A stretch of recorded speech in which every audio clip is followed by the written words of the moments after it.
All right, all right. And here we are. Welcome everyone back to yet another live stream.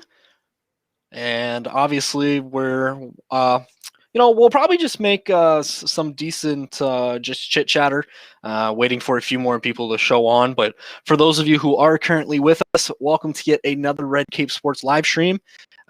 Guys, we have none other than LessAlex here. So what's up? LessAlex is here. One of the biggest St. Louis Cardinal fans. He's a smart man. Doesn't cheer for any other team. So yeah, guys, we have a lot in store for you all here tonight.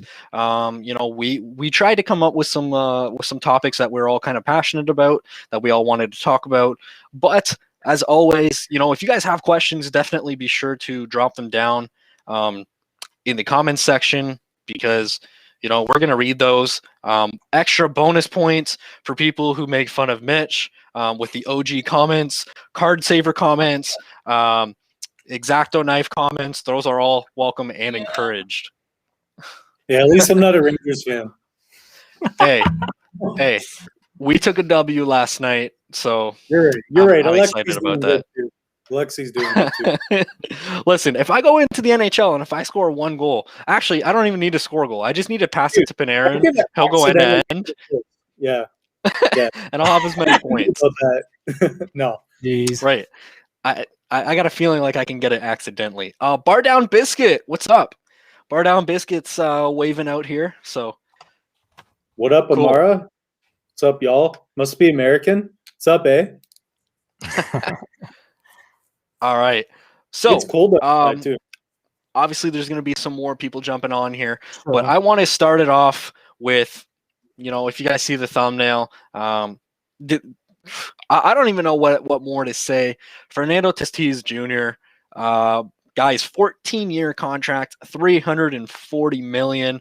And I wanted to talk about this because obviously I feel like his card prices are going to go up, but more importantly, well, maybe not more importantly if you're just here for the sports cards, but Les, what do you think this means for the game of baseball? What do you think this means for small market teams? Let's start there. Like, what does this mean for small market teams? Yeah, I mean, 14 years. First off, like that to me was the bigger number, in my opinion. I saw 14 years. I was like, well, he's just never playing for another team ever again. Yeah. So congratulations to the Padres fans, and he's going to be excellent, I think. But in terms of the small market teams, I don't know. I've strongly been against a salary cap in baseball. Everybody always likes to act like salary caps create turnover and create parity. But what they actually end up doing, if we look, baseball has the most parity of any other of the major sports. And I think it's because there's no salary cap. You can have small market teams like the Rays and stuff really pop up and spike a World Series, kind of like they did last year. But I think this might end up making it to where we need a salary cap, unfortunately, because I am a firm believer, at least I have been, that there's no need for a salary cap. They already have the luxury tax, which, teams like the Yankees and Mets and Cubs, sometimes the Cardinals go over. Which is kind of like a soft cap, but I think it's gonna not be great. If you look at teams like the Pirates versus the Dodgers, like the Pirates' entire salary for the 2021 season is less than just 2 or 3 pitchers like Trevor Bauer, and it's mind blowing. Yeah. Mitch, what do you ultimately think? Now, I mean, at the end of the day, this guy hasn't even played 162 MLB games, right? Like, I believe it's like 142 or 143. Either way, it's literally less than an entire full season, and he's signing 14 years. Do you think the contract's too long?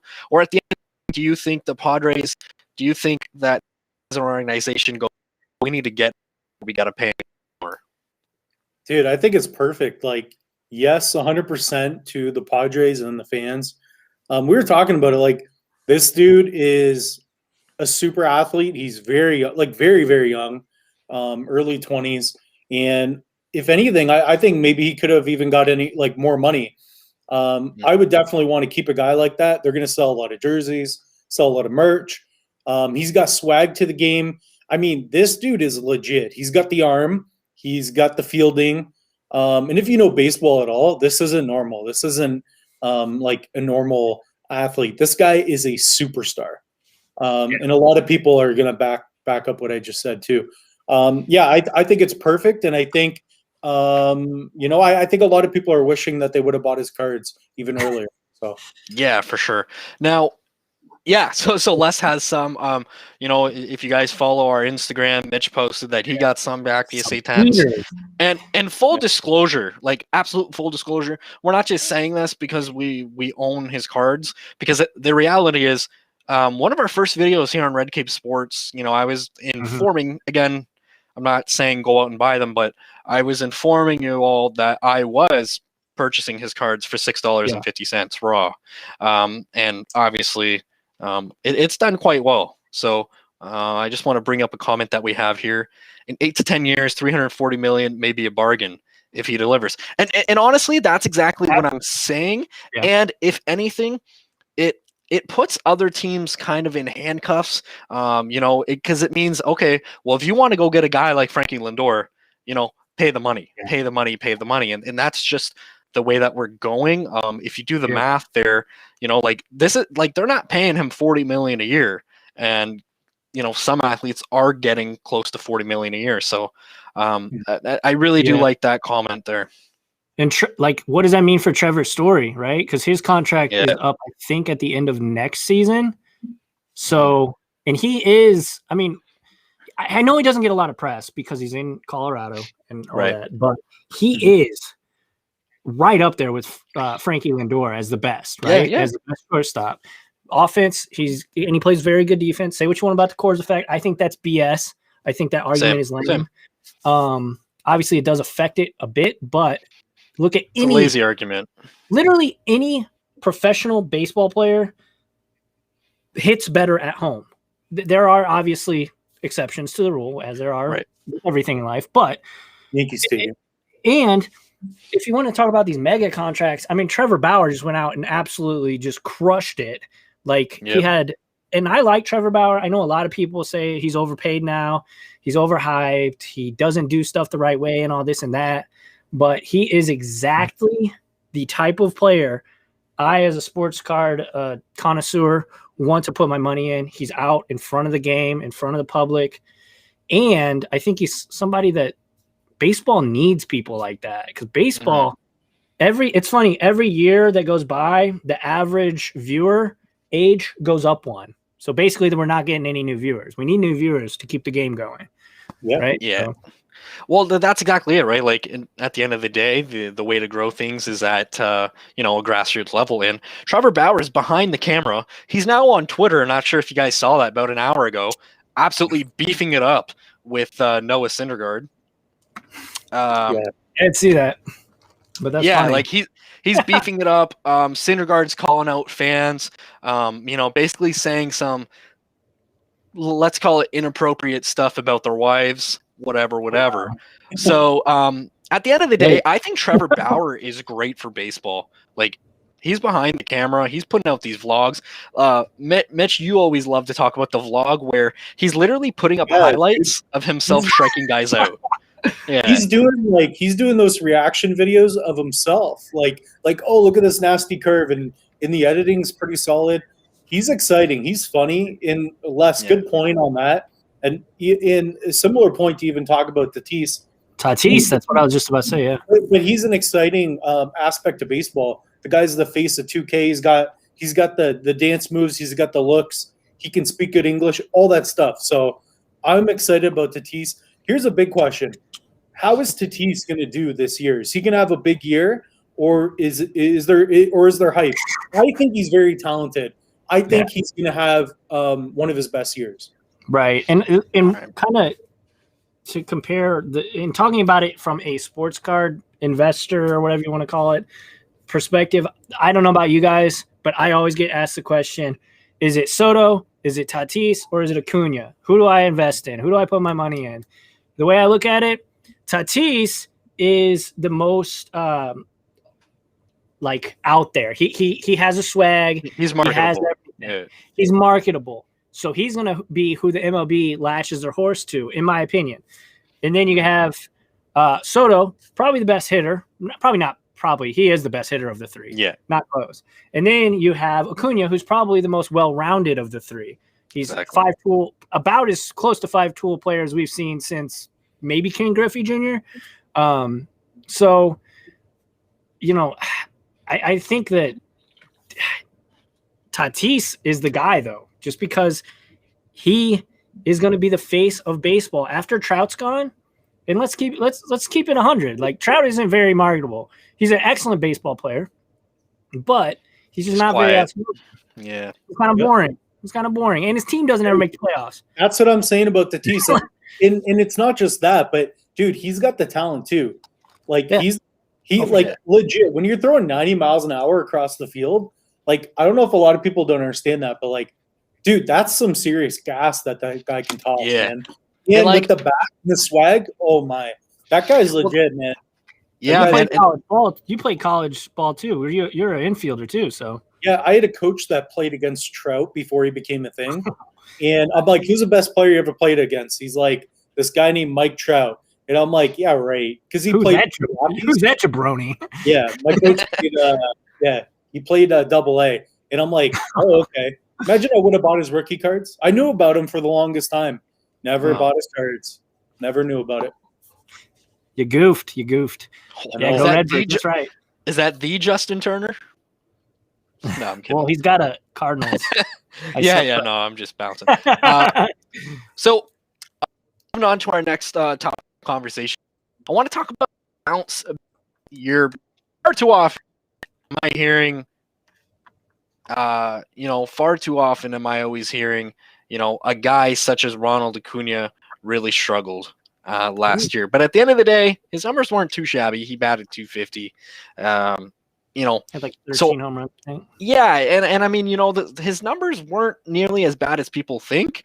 Yeah. But then again, do you guys think maybe a guy like Pito will have a bounce back year? Like, who do you guys think struggled in 2020 in a pandemic year where they had 100+ less games? Who do you guys think are due for bounce back years? And I guess that kind of goes into sports card investing too, because if you guys think that anyone will have a bounce back year, perhaps they're investable.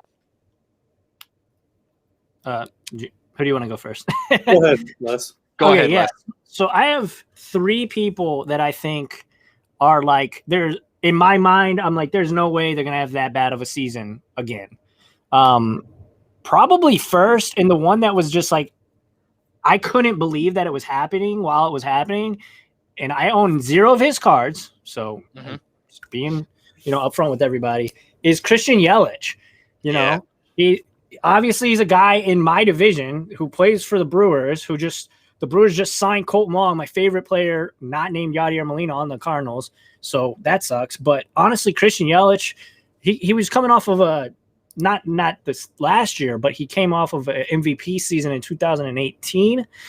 And I think he's going to return to form. He was hitting under the Mendoza line. I think he probably hit like maybe 220 with 10 or less home runs. Like, he looked absolute garbage in 2020. But as I've been saying, and if you've been watching my content and everything, I don't hold anything against players that struggled last year just because it was such a strange season. And I guess you could say flip side of that coin, you can't really put people on a pedestal who went nutty last year. But then also I had 2 other players, and I do have cards of theirs. Cody Bellinger. So I think last year he switched some things up. He was actually coming off of an MVP season. He tweaked his batting stance a lot, and I don't think that did him any good. Obviously he hit like 220 also. And then Ronald Acuna, as you said, his season wasn't as bad as people thought, perceive it to be. He ended up 250, 13 home runs. So he did start very slow, though. I will say that. Yeah. But yeah, those are the 3 guys. Pete Alonso, you mentioned him. I don't know. What do you guys think about him? Because personally, I think Lindor being in that lineup is going to help him a lot. Yeah. But Mhm. I'm very skeptical, and I have a bunch of Pete Alonso cards. Like I went pretty in because they were very cheap whenever I started buying them. Mhm. But I don't know, man. I'm pretty bearish on him. Now I'll be very surprised and very happy if he pops back and has great numbers. Les, honestly, when it comes to Pete, and I hate to say this, and if my buddy's watching, he'll kill me, but I think we're in store for another Chris Davis type of thing of a high home runs, a high strikeout rates. I don't know. I mean, at one point, like in that season, I did think he was a good buy, but I think coming out of mentally after that COVID season where he just couldn't cope, and I don't know. He's a nothing for me. Like I'm not buying him, so I guess I'm holding. I guess. But Mitch, definitely. who do you think? Yeah, Oh, Mitch, no, well, one guy who had a pretty interesting year was Aaron Judge. I think he's a guy that could tear it up for a whole season. And I know if he stay healthy. Yeah, but I'm just saying, if he is too, dude, he's the kind of guy that could have ridiculous numbers. Oh, absolutely. Oh, like, yeah. He's just, I don't know. He's one same guy with Stanton, that right? When he's on, he's terrifying. Yeah, Stanton can hit a ball like 800 feet. It's scary. Yeah. He's a freaking teacher. I hope the polar bear can do it. I mean, honestly, it's like upsets for cards, really. Yeah. He looks like LeBron James hitting a baseball out there. Like he's absolutely just a Hulk of a man. Yeah, that's true. Yeah. For me personally, I've actually been picking up a few PSA 10 Gleyber Torres. I like the kid. I'm fortunate enough to have watched him play live. And he just impressed me. He's got something to him. And I mean, like you said, Les, I don't really hold anything against 2020 season because again, would they play 60 games? Well, they would have had 102 more games to play. So, and I was waiting. I'm actually shocked, Mitch, that you didn't bring up this guy in Vladimir Guerrero Jr. Vladdy Jr. Obviously, there's those reports he's been losing weight. He's playing baseball overseas. Will Vladimir Guerrero Jr. live up to the name, let alone like have a bounce back year? But will he live up to that name? I hope honestly, so. I've got a bunch of hope so. I hope so. I have a PSA 10, but I'm not sold yet. I'm just not. I think there's something fundamentally wrong with his swing, and he's going to hit into a lot of double plays. So. Yeah, he's definitely not quick. Yeah, Vladdy's interesting though because I was very big on him last year. Obviously, though, he stunk it up and just looked out of shape. But apparently, he's coming back fit, and that's going to be a good thing. I think as those baby Jays improve, the whole lineup will just improve together, though. So I think that is something because what you'll see happen and what's awesome about sports, competition breeds more competition. They're not. It's like what we saw with Manny Machado and Tatis last year. At the beginning of the season, Tatis was blowing everybody out of the water, including his own teammate Manny Machado. Halfway through the year, Manny Machado starts tearing cover off the ball.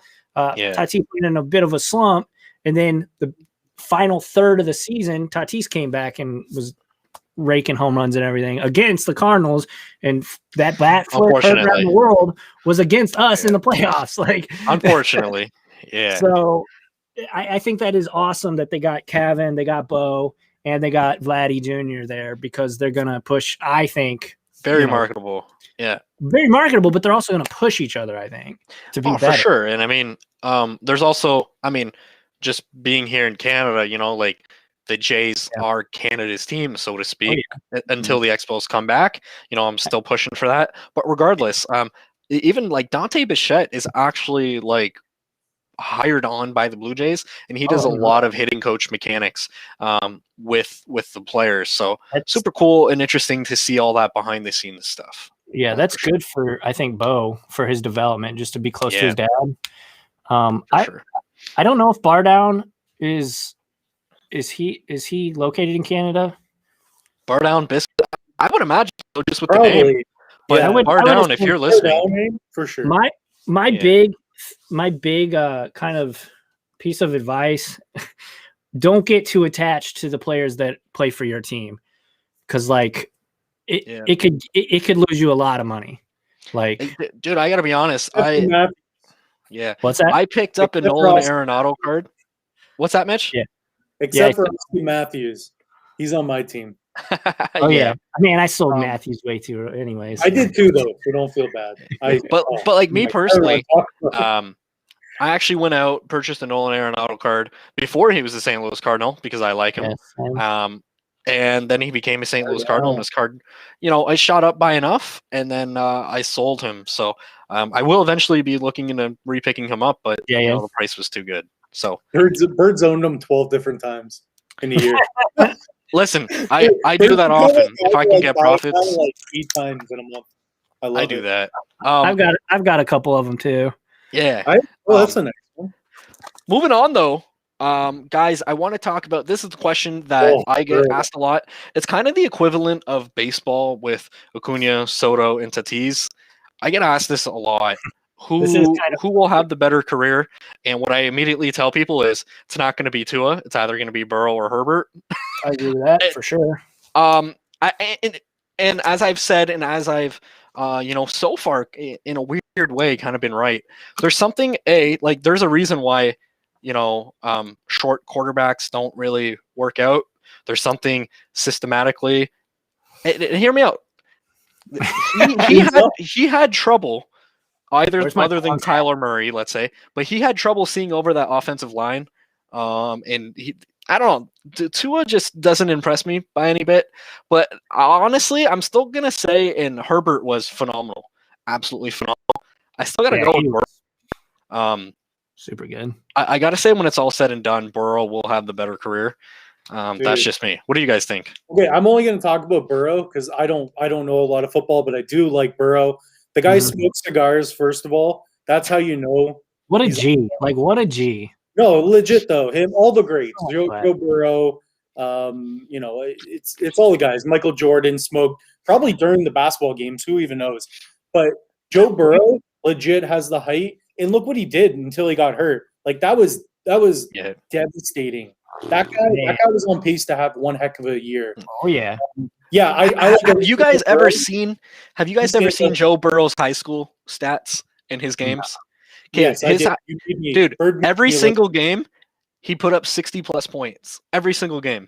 60+ points. That guy's a savage, man. But I remember him because, actually our sister's one of her ex-boyfriends, he was telling me because he was going to the local games and he's like, man, you got to look up this Burrow kid because he's also going to Ohio State. And I'm a big the Ohio State fan. So he was telling me about him. And let me put it this way.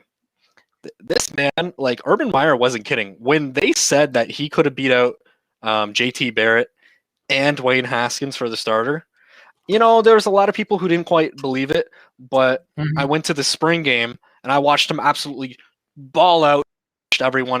And I thought he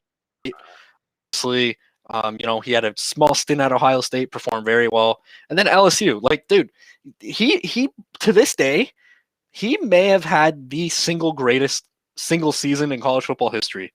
Yeah. He balled out.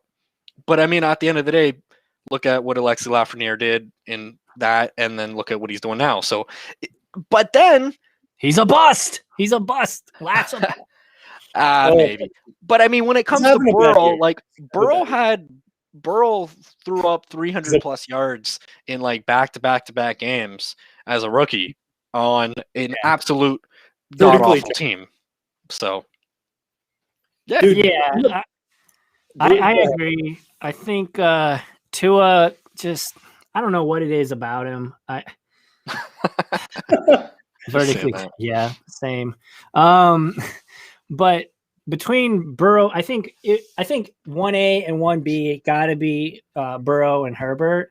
Yeah. And what I saw from Burrow, I'm a Browns fan, and when I was watching the game, there was one game, the first game, obviously, that we played against them. He outperformed Baker. I don't want any Baker slander in the comments either, because he took us to the playoffs. So I don't want any Your Baker schedule slander. took you to the playoffs. Get out of here. Anyways, Burrow was looking like a man possessed. He was making the great throws. He has a cannon, and he can do it accurately. He's not like a Brett Favre where he's just going to launch it. Exactly. Right? Dude, I'm liking less on his football knowledge. I never liked Brett Favre. The guy just throws more. I would throw less interceptions. The guy's well, you would last a lot less longer too, but yeah, he's still pretty good. He's good. Brett Favre. Brett Favre's a legend. Not a fan of Brett He just either. Yeah. At the end of the day, right? So there's something that we all agree on. We're not a fan of him, but we respect him. But one one thing I want to mention about Burrow in terms of his cards, though, and I'm still looking at them, and I told this to Bird when he first came out. These he's one of those guys too, where his card prices are so high, and he barely even played. Like he's $1,000, $1,100 Canadian for a PSA 10 Prism. Jesus. Like I understand it, in a couple of years. Prism effects, man. This guy came out. His Mosaic came out expensive, and he hasn't gone down too much. And it's crazy, man. Do you feel the same thing, Les? Where it's kind of like, even for how good, he's my top 2 guy, in terms of his athletic ability and how good I think of it, how good I think he is. But his prices are so high. Yeah, just like Amara just said, the Bengals are a mess, right? They don't have an indoor training facility in Cincinnati, right? Like, it's crazy. So that's my big issue with him. Obviously, in the few couple games that he played, he was a stud. He looked like a leader. That's one thing I love about Baker is he's a leader. Now you look at Burrow and it's like, oh my God, this is his first year and he's doing this. Yeah, it's as a quarterback, as the guy who you want to be the leader, the spokesperson basically for your franchise. He's got it all. He's got the intangibles. He's got the swag. He could be the future face, he could be the future. And I don't mean like in terms of rings, but he could be the face, like a Tom Brady type in the NFL. Like you could, like Tatis, we're hooking our carriage to him. Burrow, the NFL's going to hook their carriage to him. And he's just got swag, everything. I think for my money, I would much rather go with Burrow than Herbert. I know Herbert had an excellent season, but that's another situation with the Chargers. What are they going to be able to do around him, So and again, I will say this, right? And perhaps we can all agree on this. Who was put in a position from the start to succeed more, Burrow or Herbert? And I think we can all say Herbert, right? Yeah. Now, mind you, I didn't think he'd start, and the injury to Tyrod Taylor helped him, but I just look at Burrow. Tyrod Taylor's career, dude. Again, right. So he would have started. I just didn't think it would have been, what was that, week 2 even? Yeah. So regardless, I look at his cards and at the end of the day, Prism is what sells. I still think Prism's too high, but there's a lot of other options that's Joe Burrow.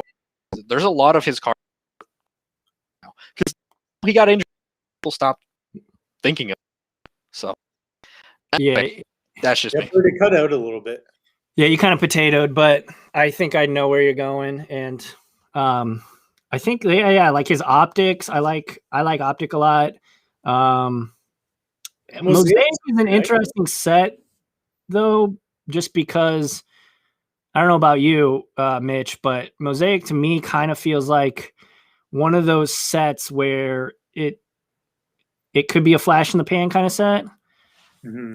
That's just me. I mean, I do have a jaw Mosaic, but I like the Burrow orange Mosaic is nice. The colors make sense to the jersey. I've been looking at them tonight for a little bit too. I might pick up a Burrow. Should I pick up a Burrow Prism? I should pick one up. How much are they going for? I mean, raw, you can get a really nice Prism for a couple $100 Canadian. They're nice. I mean, buy the player, not the card. That's what I always say. Yeah, exactly. Yeah, I mean, I like the Prism orange. There's a laser orange. Looks kind of nice. I think that's like a beautiful card. I like to match the colors when I can. I mean, at the end of the day, you like him as a player too. So PC. I have a PC Joe Burrow. Yeah, most of my cards are PC actually. I'm addicted to some cards. And let me clarify real quick what I mean by buy the player, not the card. I mean, if you like Mike Trout, that's a bad example, but if you like Joe Burrow and you like Mosaic, then buy them, right? I already have that. You don't have to buy all the Prism. Like, you don't have to always be buying Prisms. Like, get the player and then figure out what card fits your budget. Because if that top ranked, that silver Prism goes crazy, all the other ones, all the others, exactly, right? And I mean, I made that exact case, and to plug our latest video, I made a top 5 soccer video, and I made the same case about Kylian Mbappe. His Prism's going up, but everything else will go up. Speaking of which, this kind of falls into this. Prisms, whatever it might be, what are your guys' sets that you get?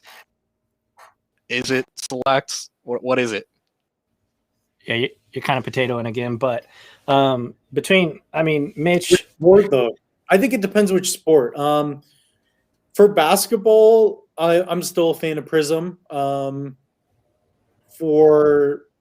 Select is kind of nice too. I think they're all nice, but I do see Prism being the flagship for NBA still. I don't know. I guess it's grown on me. But Optic, I really like soccer. Legit, soccer is really nice Optic. I was surprised. I've got some Optic soccer.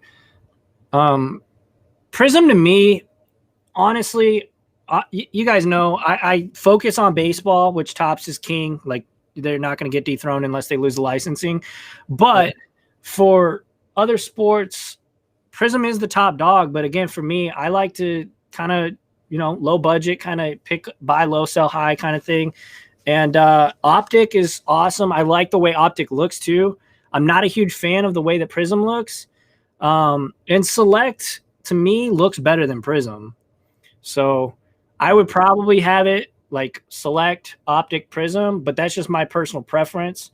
Don't go buying basketball cards based on my personal preference. Like, at the end of the day, do you? But I think mine would be definitely Select, Optic, then Prism.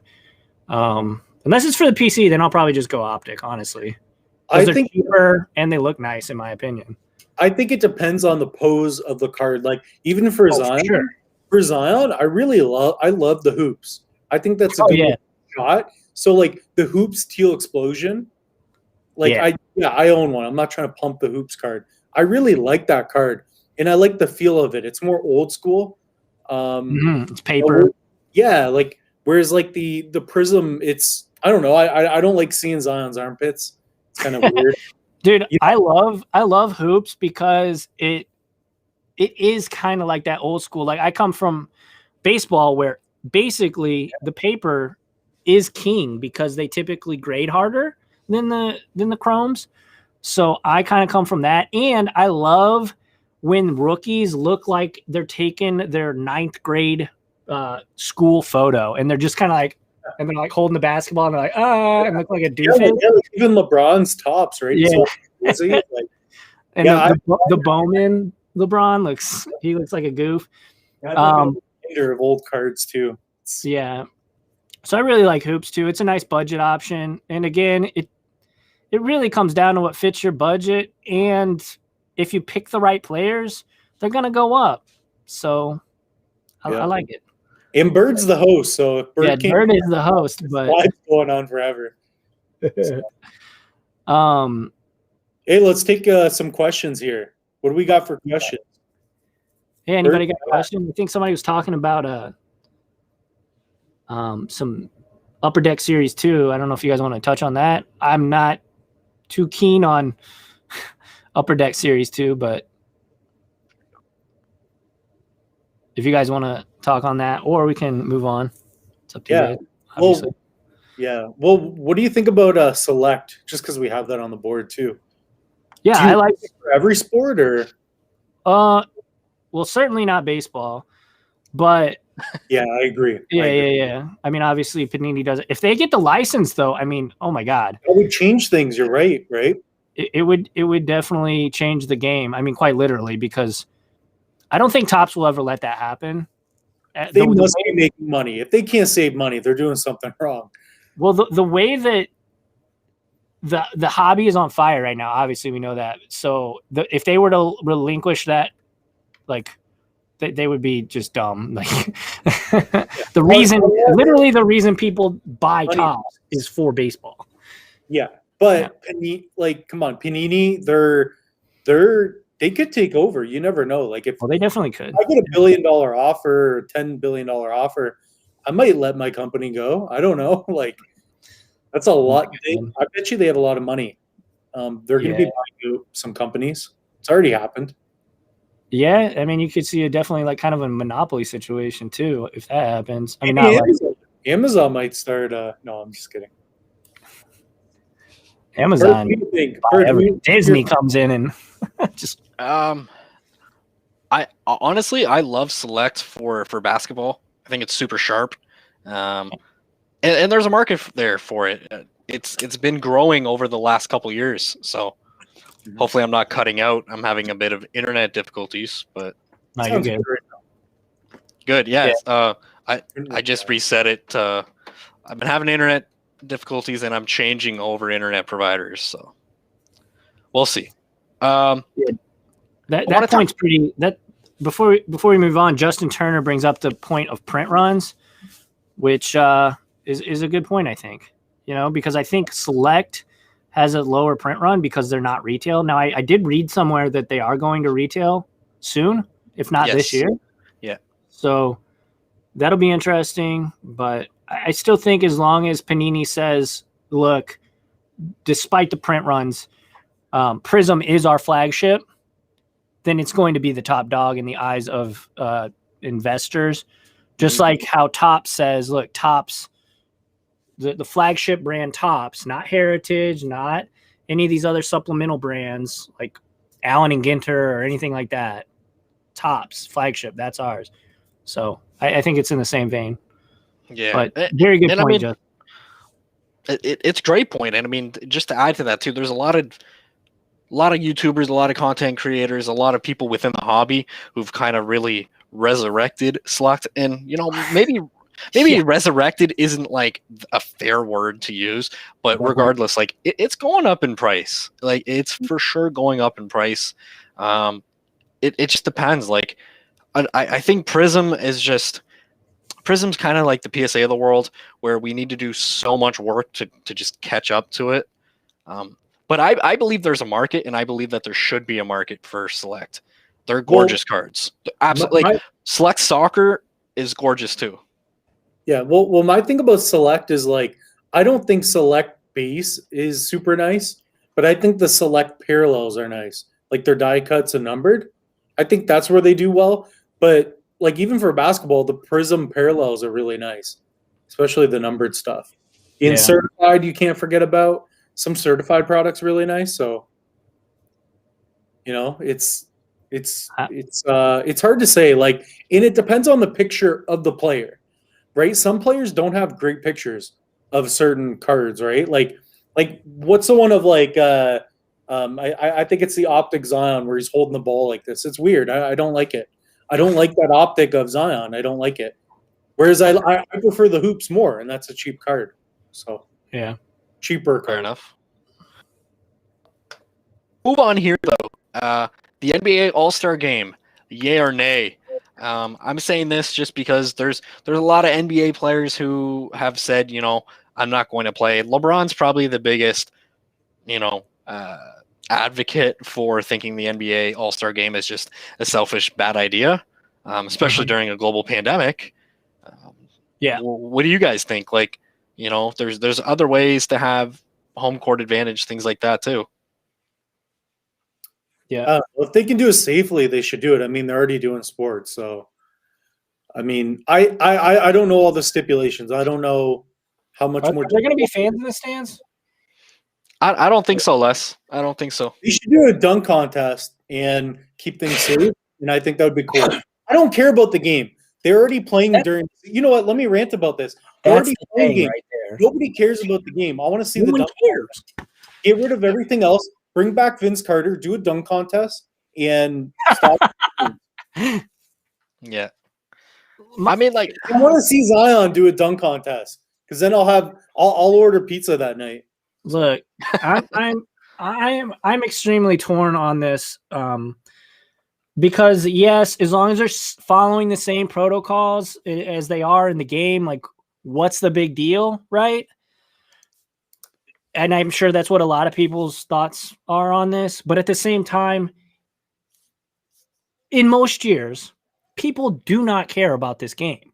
The only reason we care about it so much is because we've been starved of sports in 2020 at the beginning of 2020, right? So in my opinion, it's just if we can avoid as much potential to have like some kind of interleague outbreak or something, why do it? I think it was the NFL is going to be playing Madden as the Pro Bowl. That's cool. And they're gonna have different players playing the Pro Bowl on Madden. Why can't we do something like that? Usually the NBA is the most forward-thinking league in North America. Like, I don't understand why we couldn't just do something like that. Baseball did something similar before the 2020 season started, where they did basically one player from every team played until they got to the World Series of sorts, and that was really cool. I watched many nights. So I think stuff like that, I know that's not everybody's cup of tea, but I think it is an unnecessary game that often like past years, people don't really care about. There's no defense. The scores are like 217 to 240. Like, yeah, the game's weird because like you also don't want guys getting hurt. Like I said, yeah, that too. If I watch the All-Star, kind of like it's very simple. Dunk competition and home run derby. Nobody cares. You don't remember the game. I don't remember the score. We do care about who made it though, who got picked. Exactly. That's the important part. Do that. Yeah. They should still pick a roster, maybe not play the game, but do a dunk contest. I think that is like I don't think that should go. Or honestly, maybe the way I see it is maybe some variation, right? We think about hockey, right? Hockey All-Star game, nobody gave a crap about it. And then they turned out with this 3-on-3, which I thought was absolutely entertaining. I love the slap shot competition, the skills competition is cool to me. The game, it sucks. And I mean, like, even the baseball All-Star game, while it means something, like it really does, and while it's entertaining, Justin, Justin, I don't know, it needs something more. So in baseball, when you play an All-Star game, that decides who gets home field advantage. Yeah. That's not the case in basketball. We're just literally unless you're Pete Rose, though, you're trying to win the game and hurting catchers. So what's that? Unless you're Pete Rose, you're going all out. Oh yeah. Well, that was like ending guys' careers. That was before they even did the whole whoever wins. Which honestly, let's talk about that. That is the dumbest thing, an all-star determining who gets home field. It should just be the team with the better record, I think. I agree. In every other sport. Because at the end of the day, it's like, especially in baseball, right? If it comes down to Chapman and some other dude in your division, and Chapman's just throwing gas, striking him out, like, I don't know. It's ridiculous. Yeah. Okay, next question. I was going to say, if you guys wanted to talk about the actual selection, because there was somebody who kind of got snubbed from the starting roster. Julius Randle. I'm kidding. Why isn't Zion playing? Well, so Damian Lillard, I think in my opinion, in the running for MVP. He just is. No. Yes, he is. Have you seen his stats? He's a man, and that team, all things considered, is not that great. If you pluck him out of that lineup, they're struggle bus. But so in the West, we got Luka, Steph, LeBron, Joker, and Kawhi.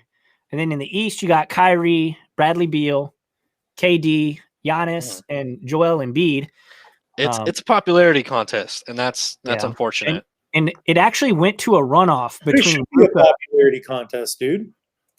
It should be. You know what I mean? Because like you want to see like the guys you want to see there, right? Well, they're popular. They're probably pretty good too. Well, didn't a couple years ago, or maybe it was even last year, they had the player with the most votes, right? So it was Giannis and LeBron, I believe, last season. Yeah. And then they got to draft their own starting lineup. That was cool. That was like a reason to watch it. But they drafted their own lineup of guys already Sure. elected. Still. And Damian Lillard is an all-star. He's just not starting, right? So Well, because a lot of players are on bad teams too. They just, I don't know. Luka and that's Dame exactly it, went right? to a runoff, But right? Luka might not even make the All-Star game. That's kind of crazy to think about. No, Luka's Luka's a starter. Yeah, He won. So Luka is down. guy on scrub.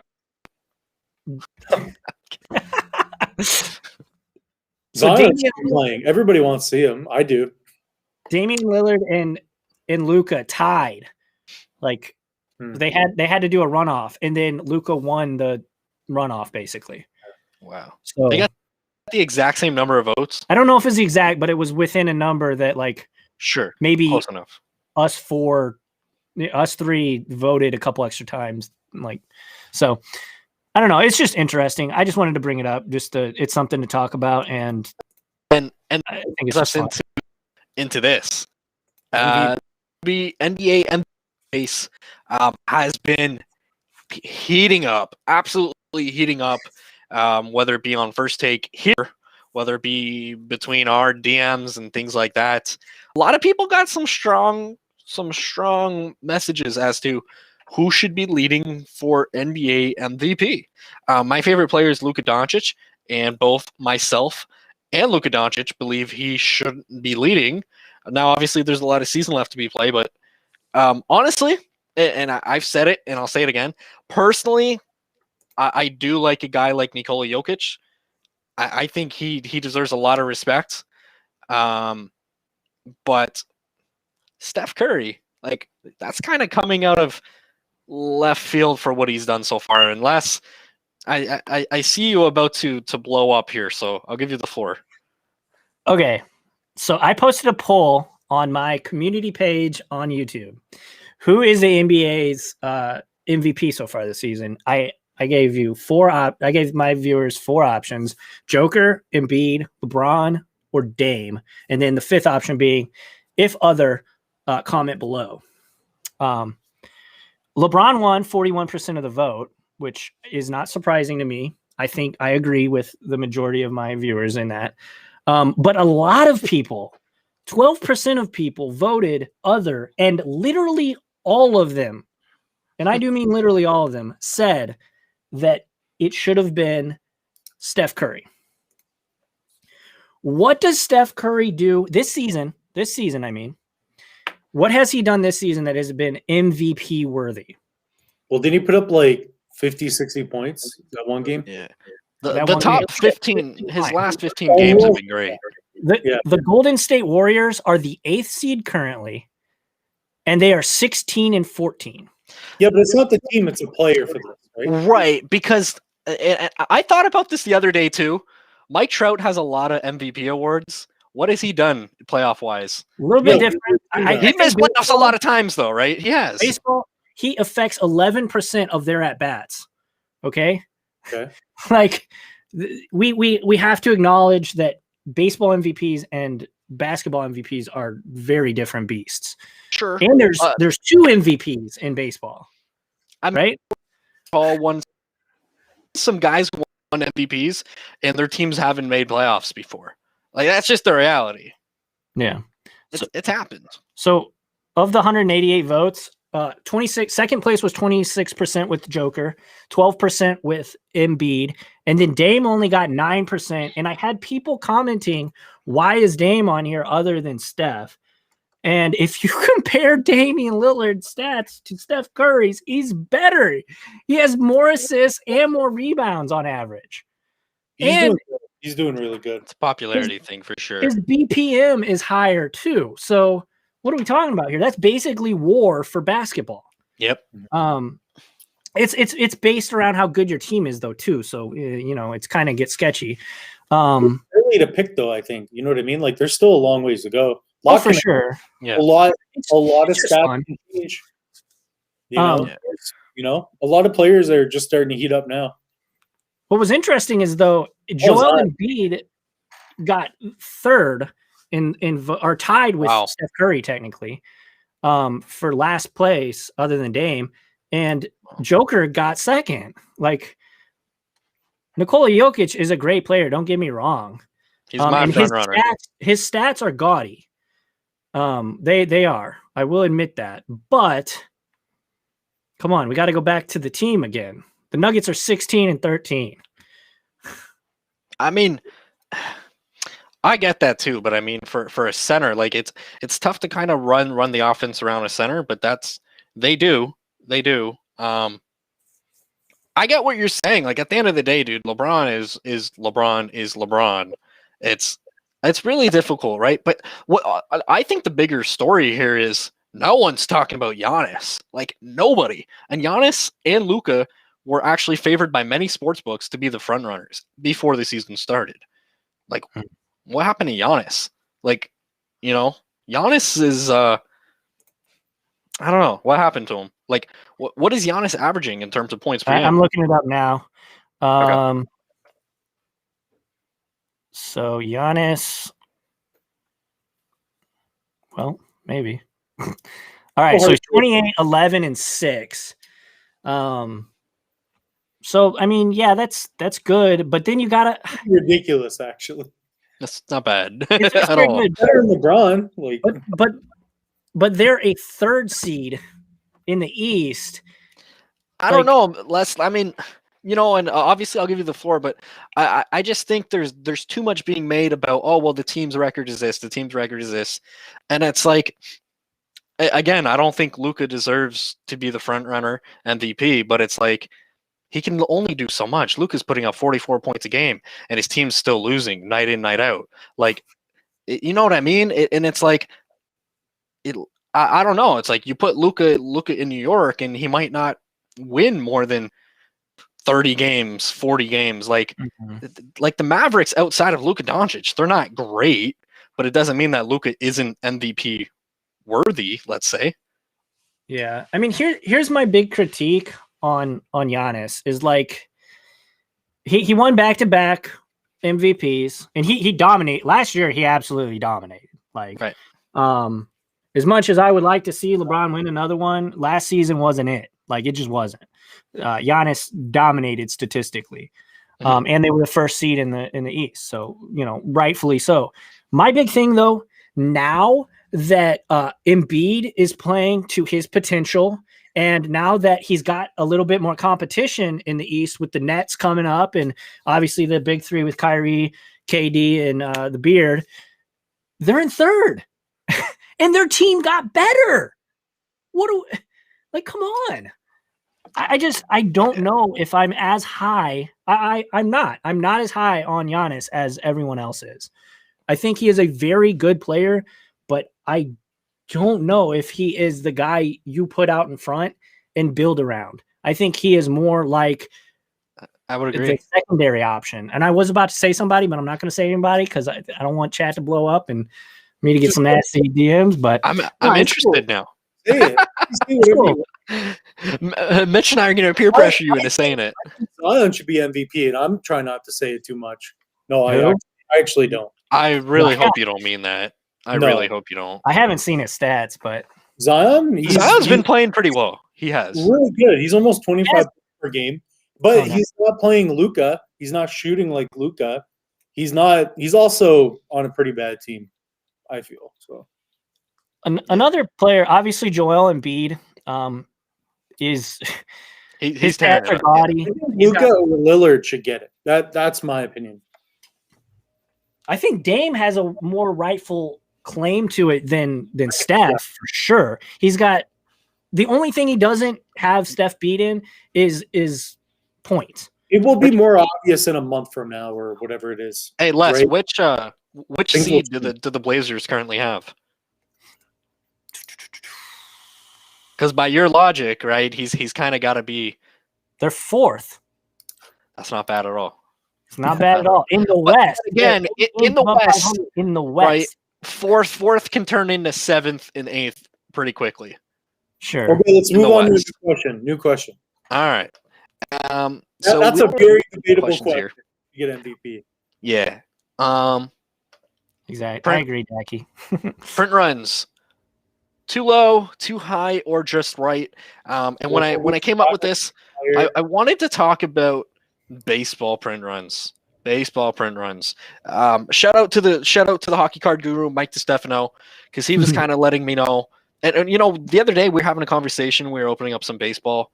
I was opening up some older products, and I just kept pulling rookie after rookie after rookie after rookie after rookie, which obviously I was happy about.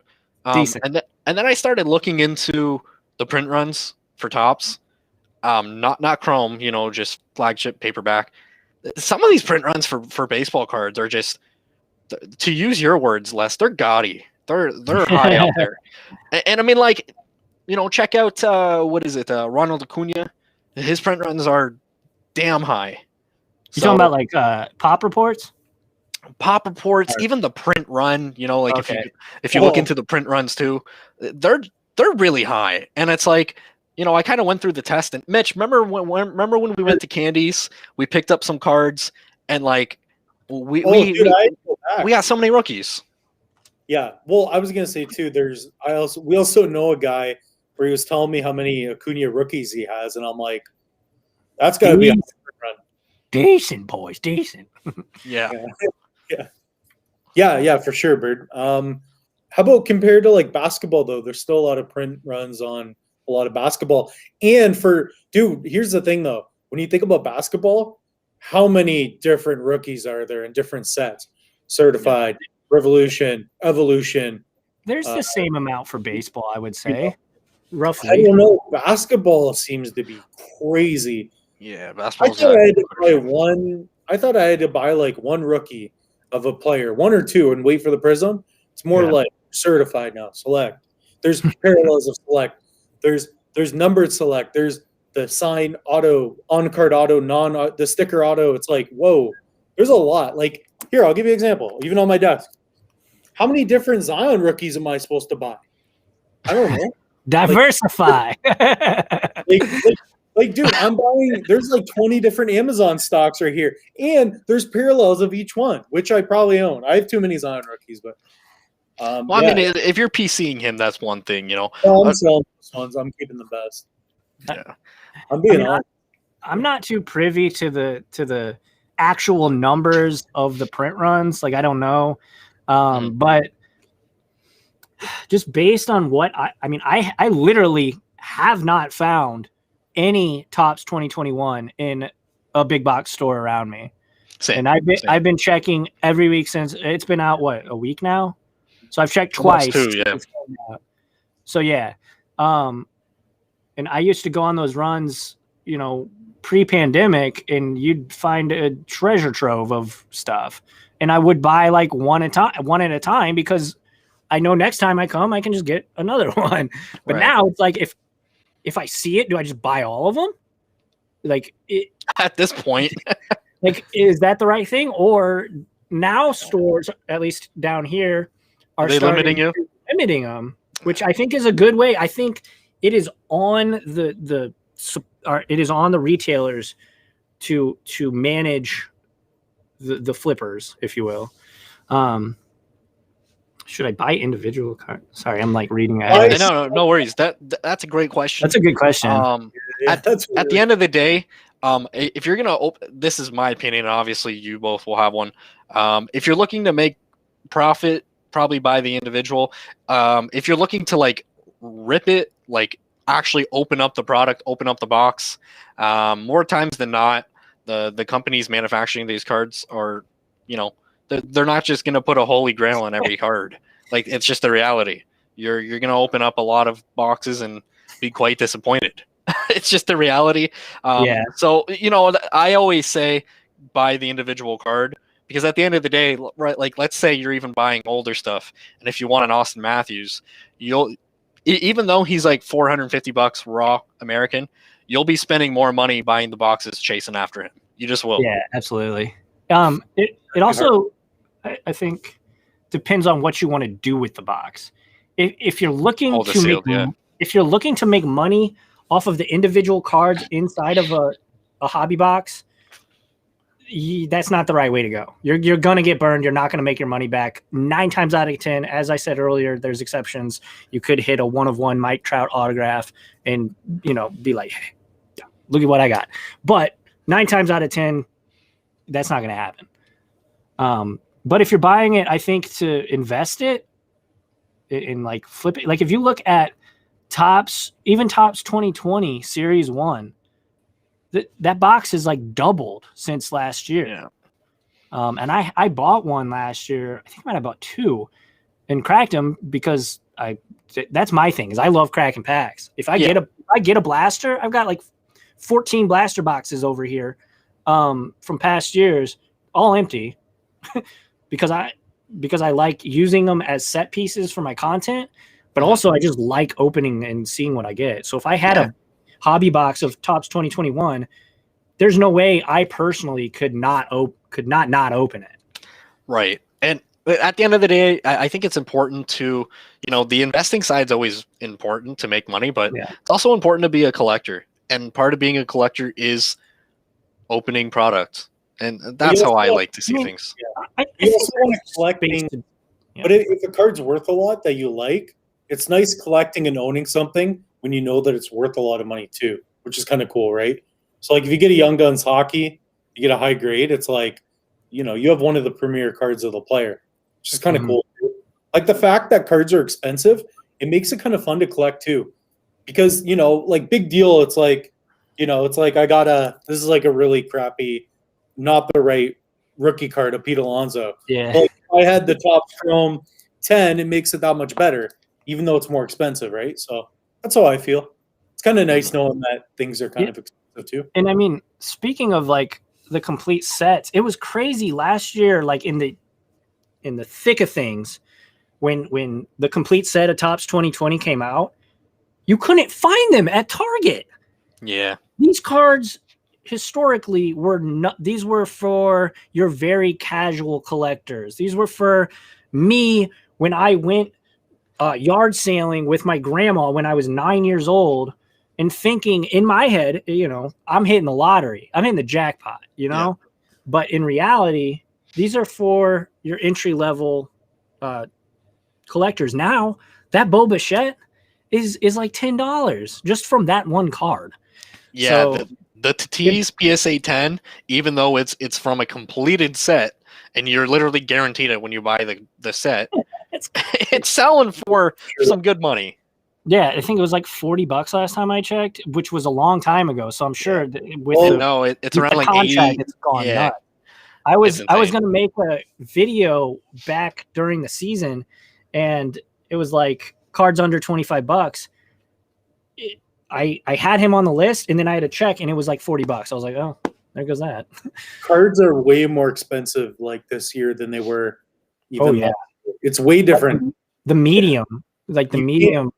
Yeah, like you can't get new solid rookies for $5-10 anymore. Even $2, you could like Young Gun hockey. You could have bought some nice Young Guns for literally $3-4. Yeah. Like when Bird was telling me about a couple guys, and I'm like, you know what? Like the entry level was easy. And you're talking about good cards, right? Like Topps Chromes last year, a couple years ago, you could have got some nice stuff. Yeah, and honestly, I think it's just going to go higher and higher. And I believe part of the reason for that, Les, you mentioned that's sick. That's a lot of Bo Bichette. Are those worth grading or what? Oh, they're all in pretty good condition. I haven't looked at them with the fine-tooth comb, but I got all of these between $1 and $4.50. Now these are going for what, 16 to 20-ish?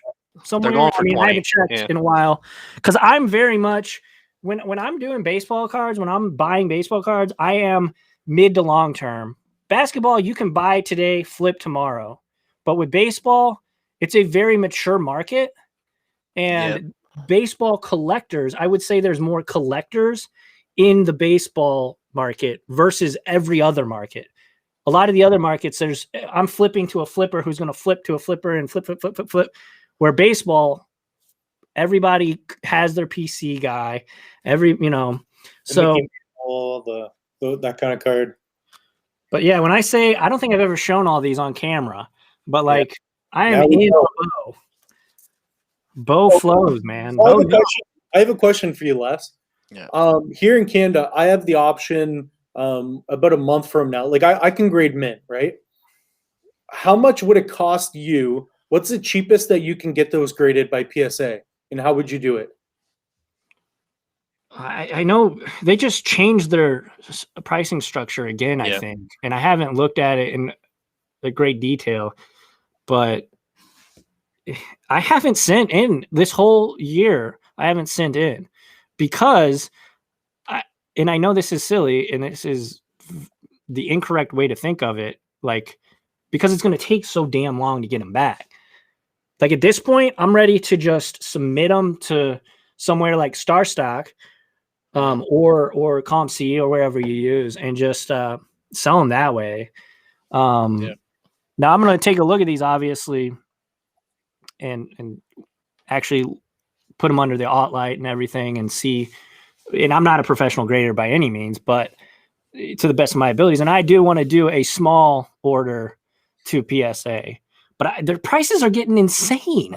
Yeah. Almost to the point where it's like you can just go out and buy one for that price. Go out and buy it if you want. Like, if you think a card, like what I would say is like never assume you're getting a 10. Like that's the exception. And I've really been in that word. Like 9 should be like what you think for most people. Now, if you've been in the hobby 30 years and and you're very confident with your grading skills, then sure. But like for me, I would not expect any more than a 9. And if what is a 9 right now? Like $45? Like that's just the price it is to get the damn thing graded. So and it seems like PSA is becoming more of a luxury game. And what I mean by luxury is like obviously not the high end Jordans and stuff, but like cards that are $150 plus, because otherwise like we're saying, you can literally go out and buy the card and get it much sooner.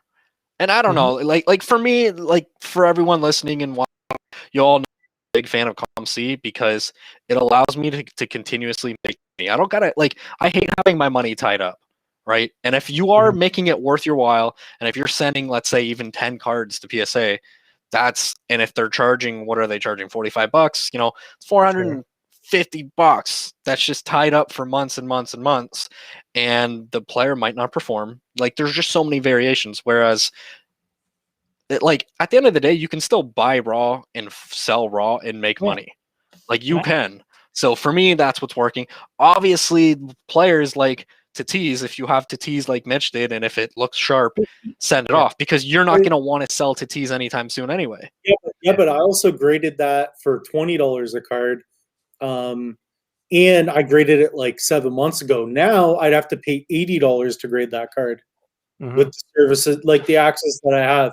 So like for me, mint is the only thing I can do with lower end cards, specifically hockey and like Pokemon.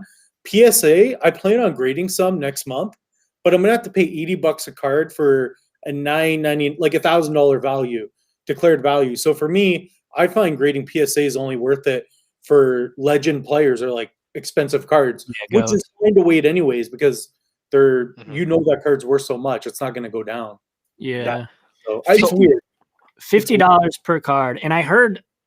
I don't know if this is true, but it was on somebody's live stream, I think, or maybe it was on an Instagram post, that they're about to raise the prices again. Probably. So what, is it going to be $75 to grade this? Which isn't worth it. Yeah. The card is going to be $200 on the secondary market if that's the case. If you grade that, right? Like I had to like my Zion hoops, for example. I bought Zion hoops for $5-10, $5 on average or $7, whatever. But dude, I have a stack of them, but I can't send them in. Like I have to add $80 now or $50, like $70 Canadian to grade those cards. What's the point of that anymore? So plus the cost of shipping them. Have you guys seen HGA? I was just about to ask that, Alex. Yeah, their cases. I think it's going to catch up. It's going to catch on for the fact that PSA is taking so long, searching so much. HGA is doing a lot of great things. Their cases are beautiful. I'm on Twitter every day talking, or at least viewing and kind of like monitoring chats and, just tweet flows, tweet streams. I don't know what you call them, tweet conversations. And there's not many 10s that I've seen. I've seen a lot of 9.5s and a lot of 9s, but it seems like their grading's pretty good at not gymming too many cards. Yep. So that's pretty good to see. Dude, I just typed in HGH on eBay. I found some steroids. It's HGA. I get some of that. Oh man.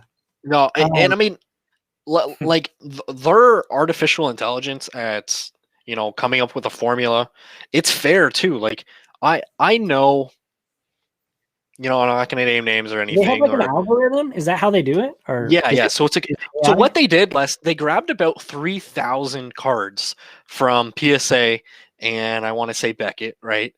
And they grabbed 9s and 10s, and the computer scanned them and found out, okay, well, and then that's exactly it, right? Through artificial intelligence, they came up with a formula that this is what this is the consistency of what makes a PSA 10 a PSA 10. This is the consistency of what makes PSA 9 a PSA 9. So it completely gets rid of the human element of error. That's awesome. And how many PSA 10s have you seen that look god awful? Specifically, that there's a famous Zion one that got a PSA 10, and the centering's like yeah. No Zion slander on Red Capes. No, you can. I actually, it wasn't a Zion slander. It was a grading slander. Yeah. I said in our next episode, one of our next episodes that will come out, I even said Zion is overvalued their prices. His prisms are so expensive, and I love Zion. I think he's great, but like, dude, $1,000 for a guy that's played like 1 year, not even, like, it's kind of crazy. So. It's just kind of the market now, though. But like, it is. HGA is interesting. That's super interesting that they have like, the robots are taking over, because that was something. And whether you love Gary Vee or hate Gary Vee, I don't really care. But he was talking about this in 2019. In 2019, into 2019, early 2020 was the company that can make it to where people don't have to grade them is going to be the winner. So, I mean, Gary Vee is often right about a lot of things. Maybe he will be right about this, and maybe HGA can dethrone, because the cases are fire. If you guys don't know, I think they're beautiful. The color schemes match the color schemes of the card. We have to choose that, right? Right, Les? So PSA looks really good. I'm impressed with PSA's latest. Why would you not choose it, though? I agree. And for me. Another thing about HGA Les is they guarantee. So they actually guarantee. They guarantee turnaround time, and their turnaround time is literally like 10 days or less. So if they don't hit that turnaround time, not only will they give you your money back, they also like capsulate it for you. Wow. So, and the reason why they're able to do that, they know, okay, production wise, we're able to do, let's say, 3,000 or 5,000 submissions. They only accept 1,000. So you have to log in on like a Friday, and then they have 24 hours before it sells out. So that they're smart. Like, that guarantees that they're not going to upset customers. Like, so far, their customer service is phenomenal. And what it does is it creates scarcity, which is excellent for them, because always keeping the demand higher is always a good thing. Like 10% higher, that's where you want them. Now the thing is, and I haven't seen many, what are the resale values of HGA cards? Because if they're competing, they're spot on. Some are good. Some are good. Right? Like if they're competing, they're gonna catch on, and they're gonna shoot out of a cannon. In my opinion. I'm looking at the prices. 60-day, $20 a card for all order size. That's nice. 30-day, $27. I think it was a Luis Robert 9.5, a Luis Robert 9.5 HGA versus a Luis Robert PSA 9, and the Luis Robert sold for I think like $20 more for of the HGA. Okay, So that's not bad. Compared to what? They're I mean, that's awesome. PSA 9. PSA 9, yeah. Because even SGC can't keep up. Like they're 30 to 40% less of the same grade typically. So if they can do that, I mean, I didn't know that about the robots. Like, yep, the AI, that's a game changer for me. Like, AI is doing everything, man. I've watched a lot of live streams such as this, Les, with like the CEO.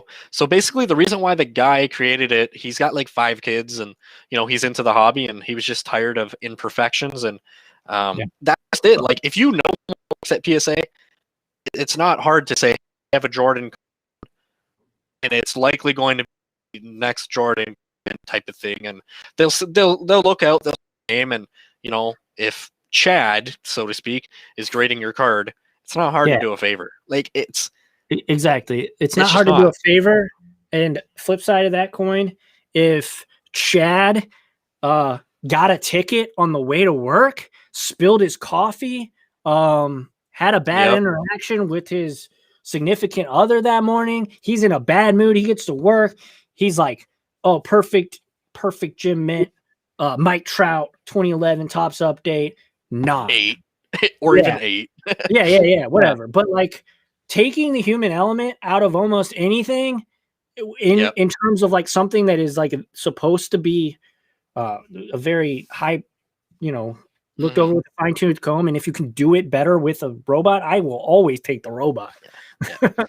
And mind you, I also want to mention, just because there's people out there who hate the robots taking over grocery stores, the CEO did go out there and say they also hired tons and tons of people, because every step that's done by a robot is looked over twice over by humans. So they're hiring a lot of people too. It's not just like a robot company. And again, the owner is an actual robot. He's a cyborg. Like, you know what I mean? Like, I'm not getting paid to say this. I really like HGA. I know medically you don't, but they give you 3 options. They give you the option to the jersey. They give you the option to match the card color. So let's say if you have a Prism red, white, and blue, even if it's like, I don't know, Golden State, and their colors aren't red, white, and blue. So you can match the card, match the jersey, or just a very generic gray, white, and black. How much more expensive is it to do that? I think it's the same. Don't quote me on that, but I know it's not much more if it is. I believe it's the same. Keeping that. I mean, that is to me, before I learned about the robots, that was the selling point. And the fact that they're selling kind of on par with PSA, which no company has been able to do other than like Beckett before the craziness of 2020. But that's awesome that one thing it is missing that PSA does, like, beyond everything, is you can scan the card. Like, you can scan these too. You know what I mean? Can you? Yeah, you can scan these too. On the back? It's numbered. QR code. Looking at QR codes. And that's just it. But what I like about it is they didn't focus on the resale value. They focused on PC, right? This is. And that's just it. Like, it wasn't until, what would you guys say, just a few years ago, where we started viewing cards not for what the card's worth, like in terms of, like, oh, I would say this card means this to me. But now people just see a dollar sign, and that's what I like that HGA is doing. They're helping out. I would say not even a few years ago. I would say March of 2020 is when people, ever since like the early 90s, were like, okay, this is a commodity rather than a hobby. This is an industry rather than a hobby. Yeah, I don't know. There's so many ways to look at it, and our last stream we kind of mentioned, will it crash? Will it not? I'm not going to be here to say it's not going to go down to nothing, because, dude, like, definitely not going to go to nothing. Cards are very emotional. Like think of, like, my dad. I saw my dad. I filmed him. He was holding his Gretzky, and he's like, I'm like, Dad, tell the camera about your card. He's like, I got this when I was 10. And like, dude, you're talking about a 50-year-old man. You have to show me that. Going to work, and he's like getting all emotional. Like, this goes in deep, man. Like, there you go. Like, you looking at that card, like, you can't not smile. Look at his face right now. He can't keep it together. I look at own the card. newest to the collection. Get emotional. Ozzy. Okay. PSA 7, Ozzie Smith, near mint, not off center. Ridiculous defensive shortstop ever. I wouldn't say the he's the Wizard of best Oz. round. Hey, Bird, one more question, at least for me. I mean, because I got to go in 10 minutes. Yeah, no worries. What else do we got here? We also have Justin Turner is on it. Is that the real Justin Turner? Hurts to Fly. So for those of you who don't know, I had to get creative with it. But at the end of the day, I get. I love it. What was it yesterday? Yeah, no, I believe it was yesterday. Carson Wentz is out of Philadelphia. In my opinion, it's a pretty good fit for him. He's out in Indy. But I want to look at this more from the perspective of Jalen Hurts. He's now the man in Philadelphia. That division, it's not good. Everywhere Jalen Hurts has gone, he's been a winner. He has won everywhere he's gone. He's won in high school. He won with Bama. Not a national championship, but he was damn good with Oklahoma. What do you guys think? Is he going to ball out? Is it time to buy his cards? I get asked that question constantly. Well, personally, I mean, actually, go ahead, Les. I think it's time to buy his cards was a day before they traded Carson Wentz. Same with Carson Wentz. You definitely don't, in my opinion, I wouldn't be just because his cards are going crazy. But like in terms of like, will he be their long-term starter? I don't know, man. Based on what I saw last year, like, yeah, the winning pedigree definitely matters. What's that? I thought he was great. The short sample size that we saw him, it was night and day. Like absolutely night and day. When Jalen Hurts was in, that team clicked. Sure. Yeah. What do you think, Mitch? Yeah, I mean, you've seen him play with Bama, so what do you think? I don't know. I mean, I kind of agree with Les. Okay. Like, time to get him was before. I agree. I mean, because the prices are up. I do agree with that too, though. You don't know. I mean, there's streaks and stuff. I don't know. It's nothing that that screams, That's true too. That I'm excited. So this is interesting too. Going back to it, he says, in my opinion, the test will be when PSA slabs flood the market a year from now, which is a very real concern for many people within the hobby. It's bound to happen. Like PSA is just so backlogged, the floodgates are going to come in. Oh yeah.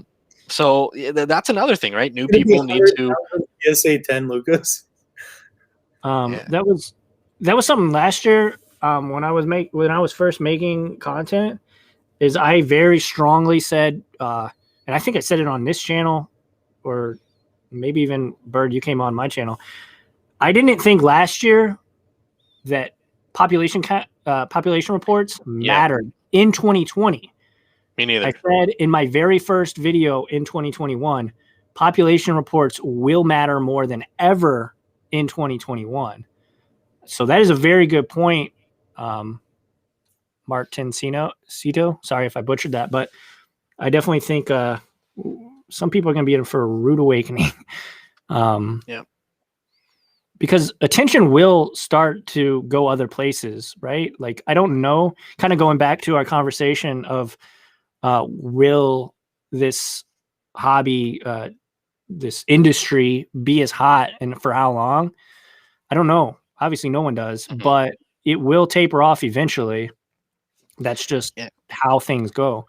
I will say though, it is in our best interest, all three of us, every content creator so I'm being very transparent. It is in our best interest to say that no, the hobby's not going to crash. There's no bubble. Like we have a stake in it more so than somebody who just collects, right? So I do want to be transparent about that. And nobody knows except for maybe like if there's a hedge fund of people investing in sports cards, they might know if there's like some secret cabal that Reddit users know. Yeah. Oh no! The whole market is video's been around for a long time. Like 4K's been around for a long time. That's 35 millimeter film, but you haven't had the internet to put videos on. Like, dude, I was doing videos way before social media. That didn't exist. Like I was doing like Super 8, like old films. Like I was into movies for a while, and like, dude, the reason videos are so popular is because we have a place to put them. Now we have grading in the internet, and shipping is easier. Maybe this is just the time we're living in where cards always had this opportunity, but now we have mediums in which we could project that on. And I think that's what's happening too, which is very interesting, right? Doesn't that make you wish you started a YouTube channel in like 2006? We did, and then we deleted it. Oh no, dude! Yeah, I have some old videos that I did, and they had millions of views, and I just legit I did a couple hockey motivational videos, and they were on old channels, and they had hundreds of thousands of views. One had like, dude, a lot of views. I used to review gear before MKBHD and all that. Back in the old days, you could just monetize off the rip. If you get 1 million views, that's some cheddar, man. Yeah, but my whole channel doesn't have 1 million views. Yeah, I'm talking about when YouTube first started. Yeah, like 2008 or whatever. Yeah, those were the days. I mean, I used to do some videos that I am not proud of as a 25-year-old dude. I am not proud of, but regardless, you know, I wish I could make good YouTube videos. You do. You do videos. You know, any thoughts on Junk Wax 90s? Won a huge lot, 91 Pro Set Golf daily, $60 for the lot. Shipping was more than lot. Shipping. I love that last part. The shipping was more than a lot. I don't know anything about old school golf. Yeah, not only that, Junk Wax baseball is starting to go up. So to me, Pro Set Golf isn't the way to go. I know, like Upper Deck was kind of the way to go. I mean, you might get a John Daly, you might not, but the reality is, most people selling Junk Wax Era's lots, they sift through it first. Most times. Yeah. So I would hold off and maybe just buy the John Daly straight up if you're wanting to go that route.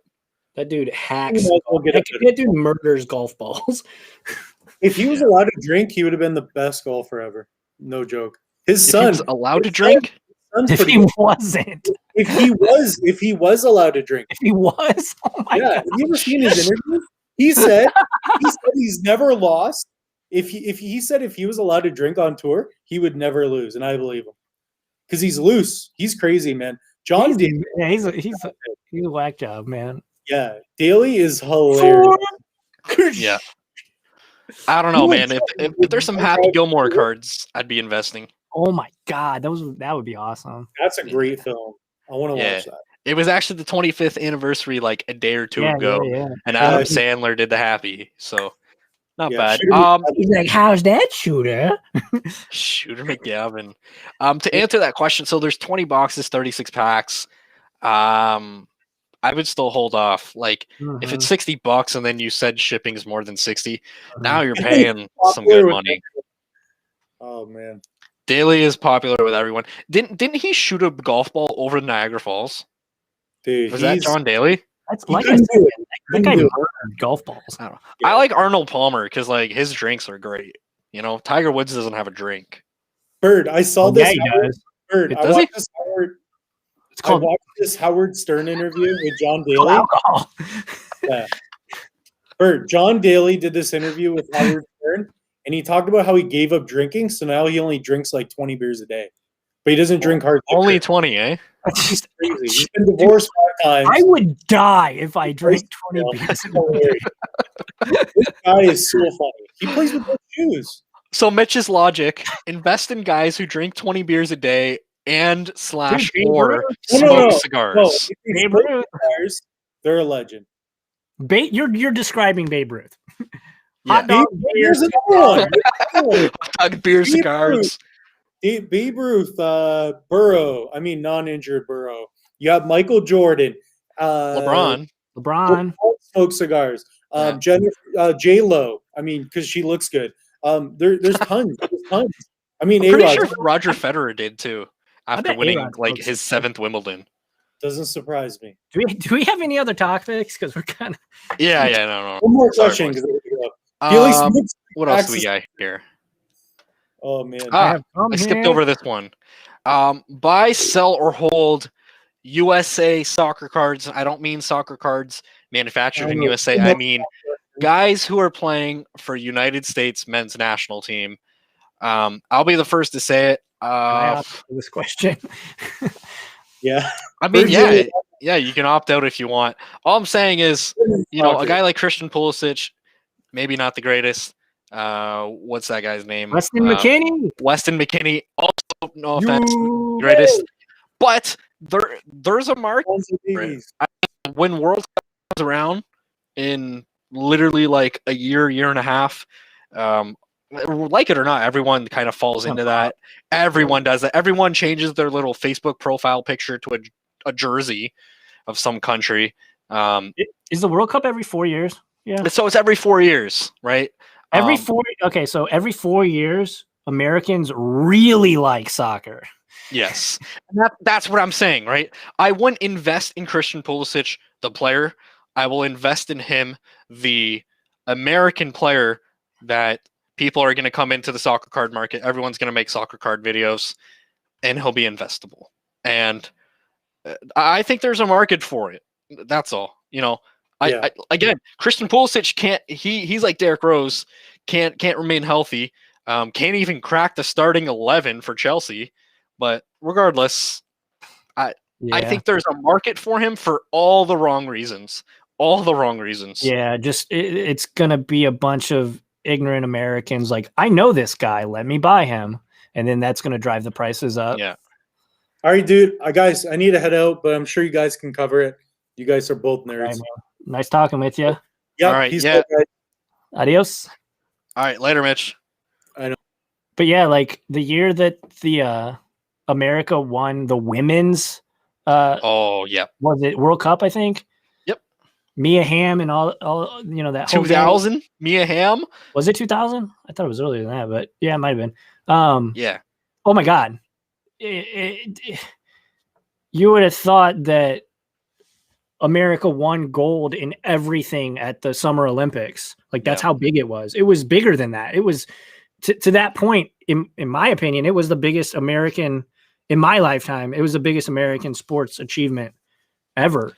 And I know you can talk about the miracle on ice and everything. That was before my time, but yeah. Well, that Mia Hamm scene when she scored that goal, it made Air Bud. Now that's when you know it's big. It made Air Bud. Wasn't that Chastain who ripped her shirt off? Maybe it was Chastain. I mean, I'm Canadian. I wouldn't know who scored it. Yeah, I think it was Chastain. But regardless, like it's it's big, and that's just it, right? Like even, and I'm not knocking down women's sports whatsoever. I think they're phenomenal. Yeah. But the reality is, like Canada soccer, like Christine St. Clair when she was doing all that. So that's all I'm saying. I think there's a market if you're buying into American-born soccer players because people are just going to be, moving on because soccer can be quite boring sometimes. However, hey guys, buy, sell, or hold Nick Robertson. If for those of you not familiar with Nick Robertson is a rookie on the Toronto Maple Leafs. His card right around $40 now. Hasn't really played at all this year. For me, he's going to be a hold. If you're one of the lucky ones who have a Nick Robertson young gun, I would be holding him. I wouldn't be selling just because, again, his career, there's so much that he could do. He hasn't been giving a chance, but I'm also not willing to put my money in at that price. That seems super expensive. Like, especially without Series 2 being out, I want to see what a guy like Kaprizov goes for. I want to see what a guy like Tim Stützle goes for. Because if Stützle and Kaprizov go for like 100, then I don't think a guy like Nick Robertson, who's not really playing every day, is going to be worth 40. I think he's going to go down. So for me, Nick Robertson is a big hold. I'm not very privy on hockey cards. Like I've just been focusing my attention and my building up knowledge of other sports and stuff. It seems like hockey's explode. Like I saw last It's exploded. you could get young guns of some of the maybe not top tier guys, but some of the like 1.5 tier guys at like $5 raw of like so Capo Caco was a guy that I bought a couple of. Nice. It's just like it's exploded. And I got a DM actually yesterday, or maybe it was a comment saying that hockey's undervalued. Do you think hockey's still undervalued? Because it seems to me like it's kind of popped off. It's still undervalued. I mean, again, shout out to the hockey card guru Mike DiStefano and I, but like we have a monthly podcast where we literally just talk about investing in specific hockey cards. And the reality is you look at guys and in their markets, I mean, Kyle Connor, you can literally pick up cheaper than a guy like Sebastian Aho. Kyle Connor's lighting it up, and like he's so undervalued. You got a guy like Kevin Fiala who's undervalued. Alex DeBrincat is another guy. There's so many undervalued guys. Literally, the goalie who won the Vezina, and the Vezina is the award for the best goalie. The award, yeah. Right? Pardon me, Hellebuck. His card raw ungraded is like $15 American. That to me, for a 26-year-old goalie, he's extremely undervalued. There's so many guys undervalued. That's wild. Again, you don't just want to cop out and go on NHL.com/stats and look at the top guys, because there are a lot of undervalued guys. Tons. Hockey is so criminally undervalued. Like it's not even close. Man, that's wild. It's crazy. And to answer this question, for all those reasons, I wouldn't be investing into vintage, because a lot of the good guys played in the 90s and the junk wax era. Brodeur. There's the exception to the rule, obviously. Honestly, I'd invest in young guns now. It's the way to go. So if you are looking to invest into hockey, young guns is the way to go. You can buy those in Upper Deck Series 1, Series 2, and also SP Authentic. It's kind of the version of Update. So a guy like Igor Shesterkin, who came in quite late for the Rangers last year and only played 10 games, or 13, he's actually an SP Authentic, which is a thing that many collectors don't know, because they don't just call Upper Deck Update Series. It's actually SP Authentic. So, but yeah, the hockey card market's gone crazy. But that's a question that I get a lot of. I get so many people asking me, "Oh, well, on ComC, like, do you get hockey cards moving?" Hockey cards are 80% of what's moving for me right now. Awesome. Soccer, basketball, like everything does well, but hockey moves rather quickly. And there's another guy, Mikko Rantanen. Mikko Rantanen is like $40 raw ungraded American, but there's a guy who's playing on probably one of the best teams, consistently finding the back of the net and racking up points. Like, there's no reason why he should be that cheap. You put him into perspective, as good as Mikko Rantanen is, he's probably as good as, let's go with a baseball player here. I don't know. I don't really have anyone on top of my head, but like Aaron Judge wise, like he's really, really good. So does he get injured like Aaron Judge? He's only missed, I want to say, 5 games in his entire career. There you go. Right. Aaron Judge is a walking, talking injury. Right. And that's just it. Like, contrary to popular belief, like hockey, like guys don't get injured. I mean, they'll take a puck to the face and they'll get out there 10 it was minutes like later. Zdeno Chara broke his jaw in the finals and was like literally there the next night. Yeah. I just haven't been focusing on hockey this year. I've been keeping fair up enough, man. with the Blues, like watching post games. I don't really watch the games this season. I've just been focusing my time in other places and stuff, but so I just don't feel comfortable even talking about it, other than the fact that comparing prices from last year when I was investing time and knowledge into it, the prices have exploded because, like I said, seeing raw cards of guys that might not be your A-list dudes at $40-$50, you could potentially have gotten similar cards, similar players for $4 or $5 last year. Right. But I know because I was. Which is true, but for me, look at it is some basketball cards like Kristaps Porzingis is good. He's not phenomenal. Be like, and some of his cards are like $50, $60, right? And I'm not saying hockey cards are getting to that point, but you just got to filter through and find all the undervalued guys. And what's helping too, like I would argue that if you're going to pick up anyone, pick up someone on a Canadian team. Because what the NHL did this year, because of the border restrictions, all Canadian teams are playing Canadian teams the entire 56-game series. So even if you got a guy like Tim Stützle who's struggling on a very, very, very bad team, well, guess what? He's going to be playing the Leafs 7-8 times. He's going to be playing the Jets. He's going to be playing Calgary. And all these Canadians who just live and breathe for hockey, they're tuning in and they're watching. Yeah. So it's a market. It's going up. I don't know how much higher it will go up. Series 2 comes out March 10th, which isn't too far away from now. And again, Mike DiStefano and I, we put out a video of our top 5 guys to look out for. Sure. Kaprizov. Kaprizov is going to be one hell of a player. He's a player who plays out in Minnesota. Look out for him. Tim Stützle is both of our favorites. And Tim Stützle plays for a Canadian market. He's phenomenal. Probably going to be, I just say, pardon me, I say Leon Draisaitl because they're both German.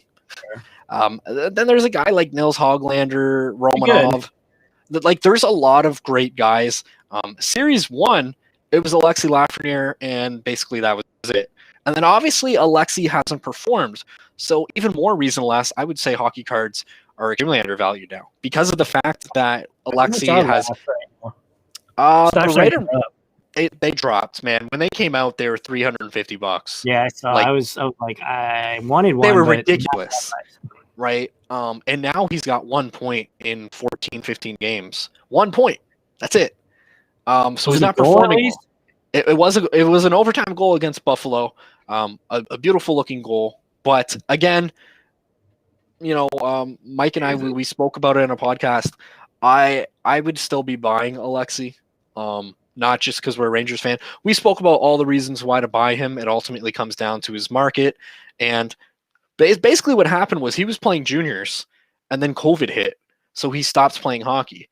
He hasn't played hockey in 8 to 10 months. So these are his first 10 plus games in a very long time. That's like Joe Adell to me. Joe Adell, didn't really, he was on a practice squad or whatever they called it, the alternative site. And he came up and mightily struggled, hit like below 200. Yeah. Carter Kieboom, right? Carter Kieboom was a guy who was supposed to be really good, and he hasn't done anything. So, there are risks, there are some gambles, but what I will say is specifically in hockey, when a guy comes out of the gate performing well, you don't typically see them underperform after that. Obviously, age becomes an issue, but I don't know, like hockey, like even a guy like Matt Barzal, and I highlighted the comment here. Matt Barzal is like he's like $75. So there's an example of someone who's really, really high, but someone who's got, in my opinion, a decent market too for Chicago, also an original 6 team. Alex DeBrincat's like $20 now. Like, you could literally buy like 3 of those cards for the same price as a Matt Barzal. So it really does come down to finding the right guy who's just undervalued. And again, Alex DeBrincat didn't perform well last year. 2018, 2019 was a different story. But I don't know, like I've been picking up hockey. I've been picking up a bit of everything, to be honest, but hockey is just, it's on. And it's like, what was it, last week we had Hockey Day in Canada. And I don't know about you guys, but like everyone tuned on and everyone watched hockey. And watching what Austin Matthews is doing. Dude, I know you guys don't. I remember the Stanley Cup playoffs were on, and I went to Colorado, okay, and I wanted to watch the Stanley Cup playoffs.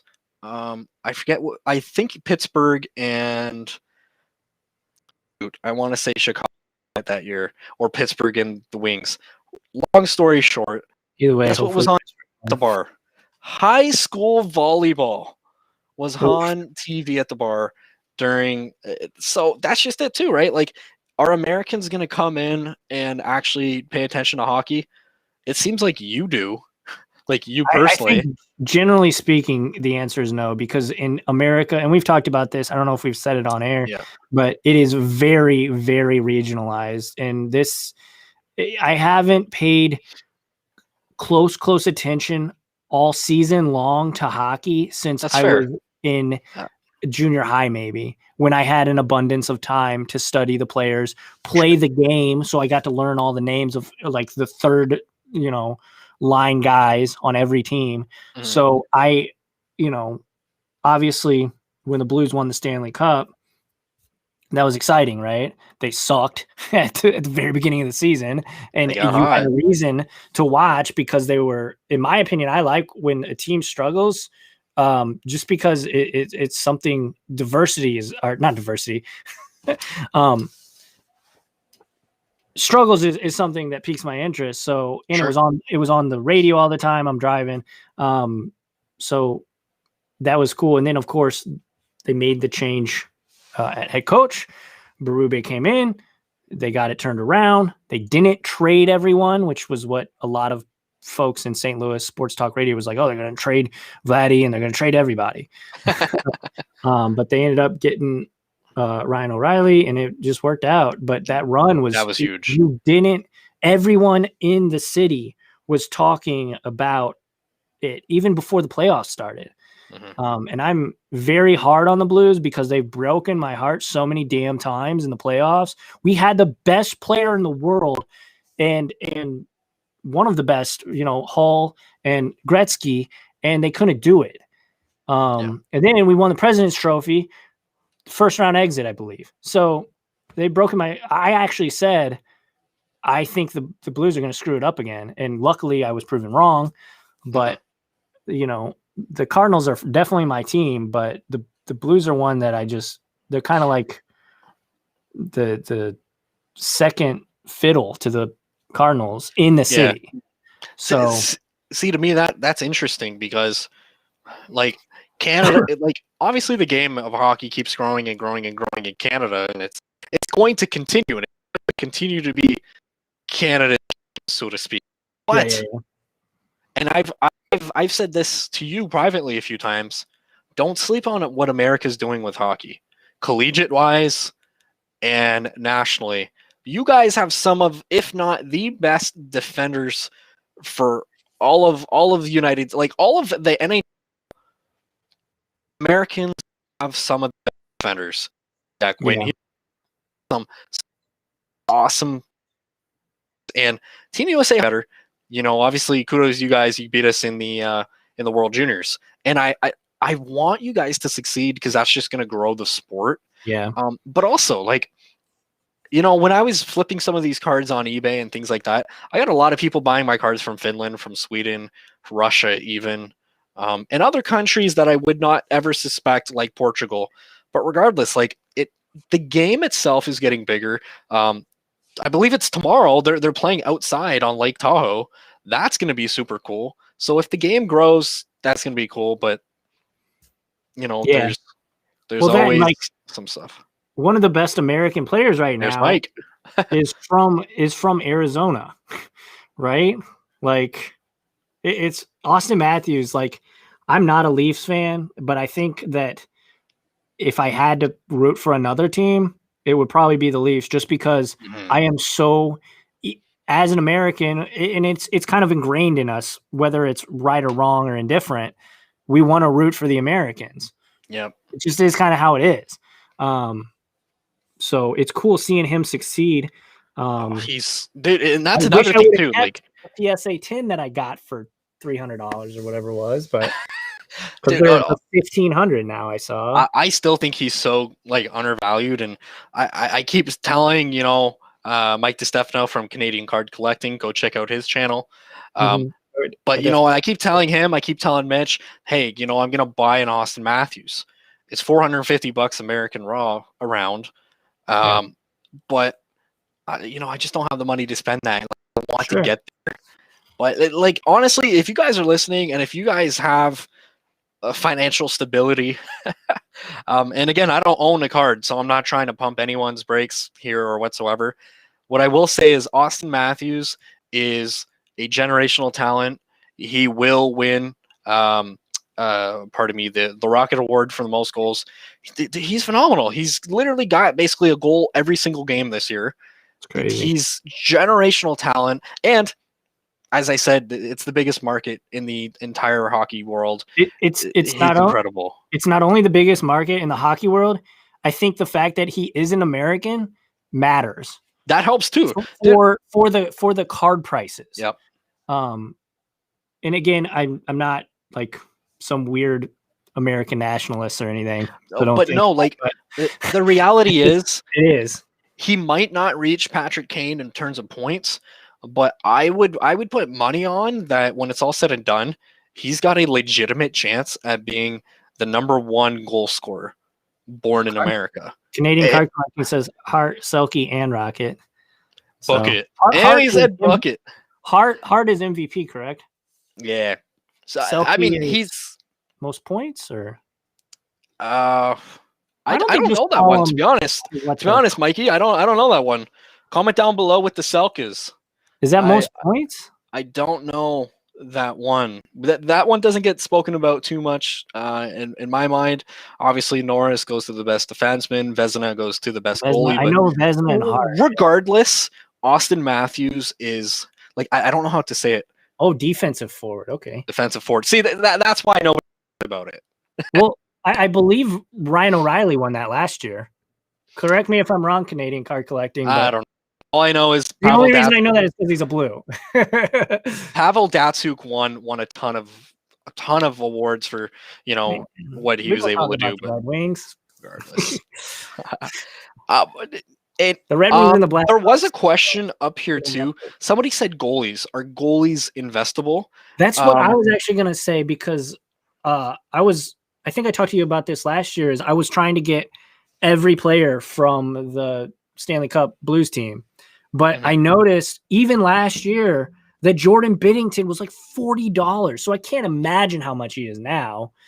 But oh man, oh, that's interesting. Actually, I will get to that question that I have pinned up on the screen. I'm sure Mike will comment down below as well. But really quickly, when it comes to goalies, like for me, a guy like Hellebuck, he's undervalued. Carter Hart is another young goalie who, right now, I believe you can still have him for under 100. Somebody correct me if I'm wrong.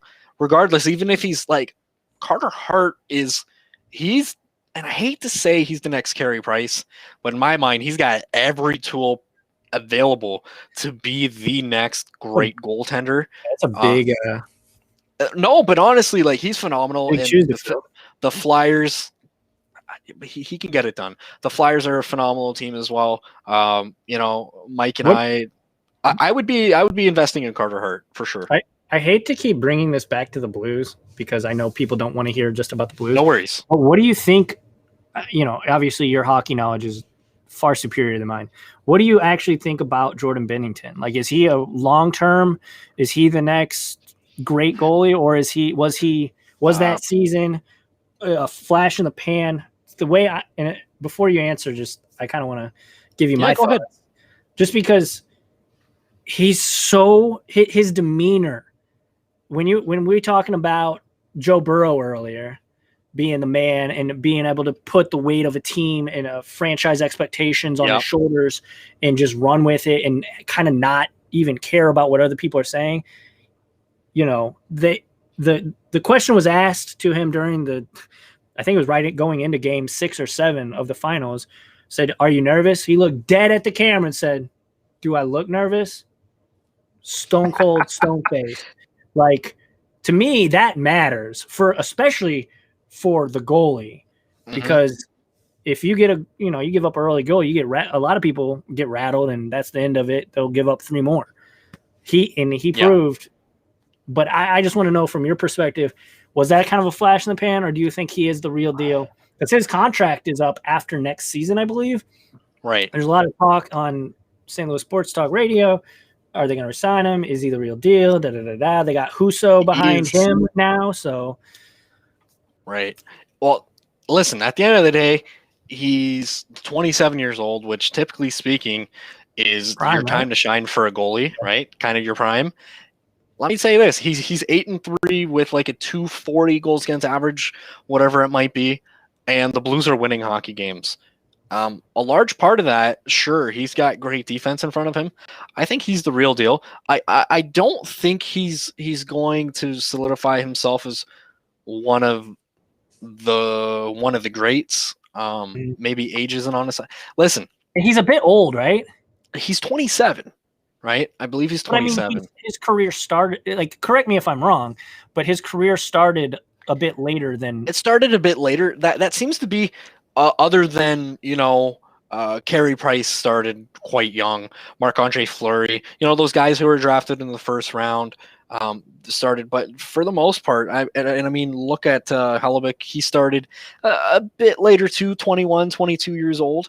I like Jordan Binnington. Maybe not as an investment, but I think he's going to win another cup. I think the team is right for him. I really do. Come on. I think the Blues got a legit chance, and I'm not just saying that because you're a Blues fan. I like the way that they're built. I really do. And again, Les, I'm looking at his stats right here. He's 8-3, right? With a 234 goals against average. Save percentage is .92. I mean, not too shabby, man. It's not too shabby, but it's definitely not it's not top tier. It's tough to say. I mean, that goals against average 230, like it's great. The only issue is, you have other goaltenders coming up now who are just lights out. I don't want to say that much better, but they're lights out. Yeah. Yeah, and just as Mike said here, goalies don't usually get going until 25 plus. That was kind of what I was trying to make of that point.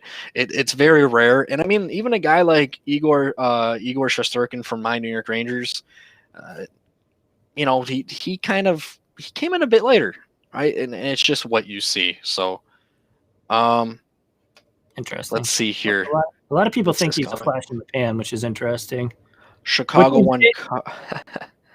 Nobody talks about him, Crawford. And I mean, I think Crawford's time is done, to be honest.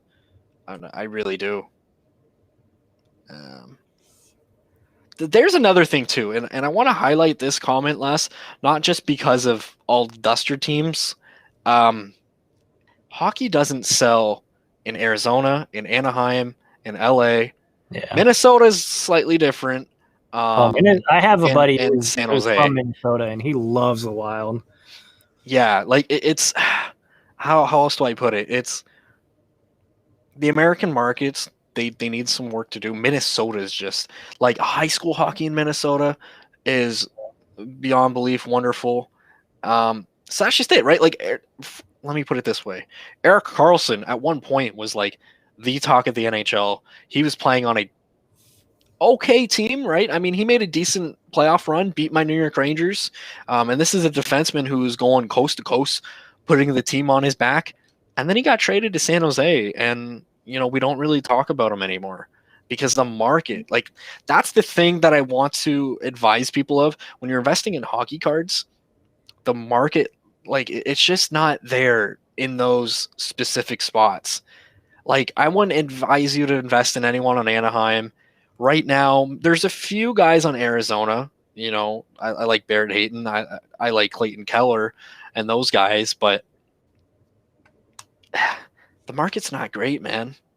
It's really not. It kills it. The warm weather states is other than Tampa, right?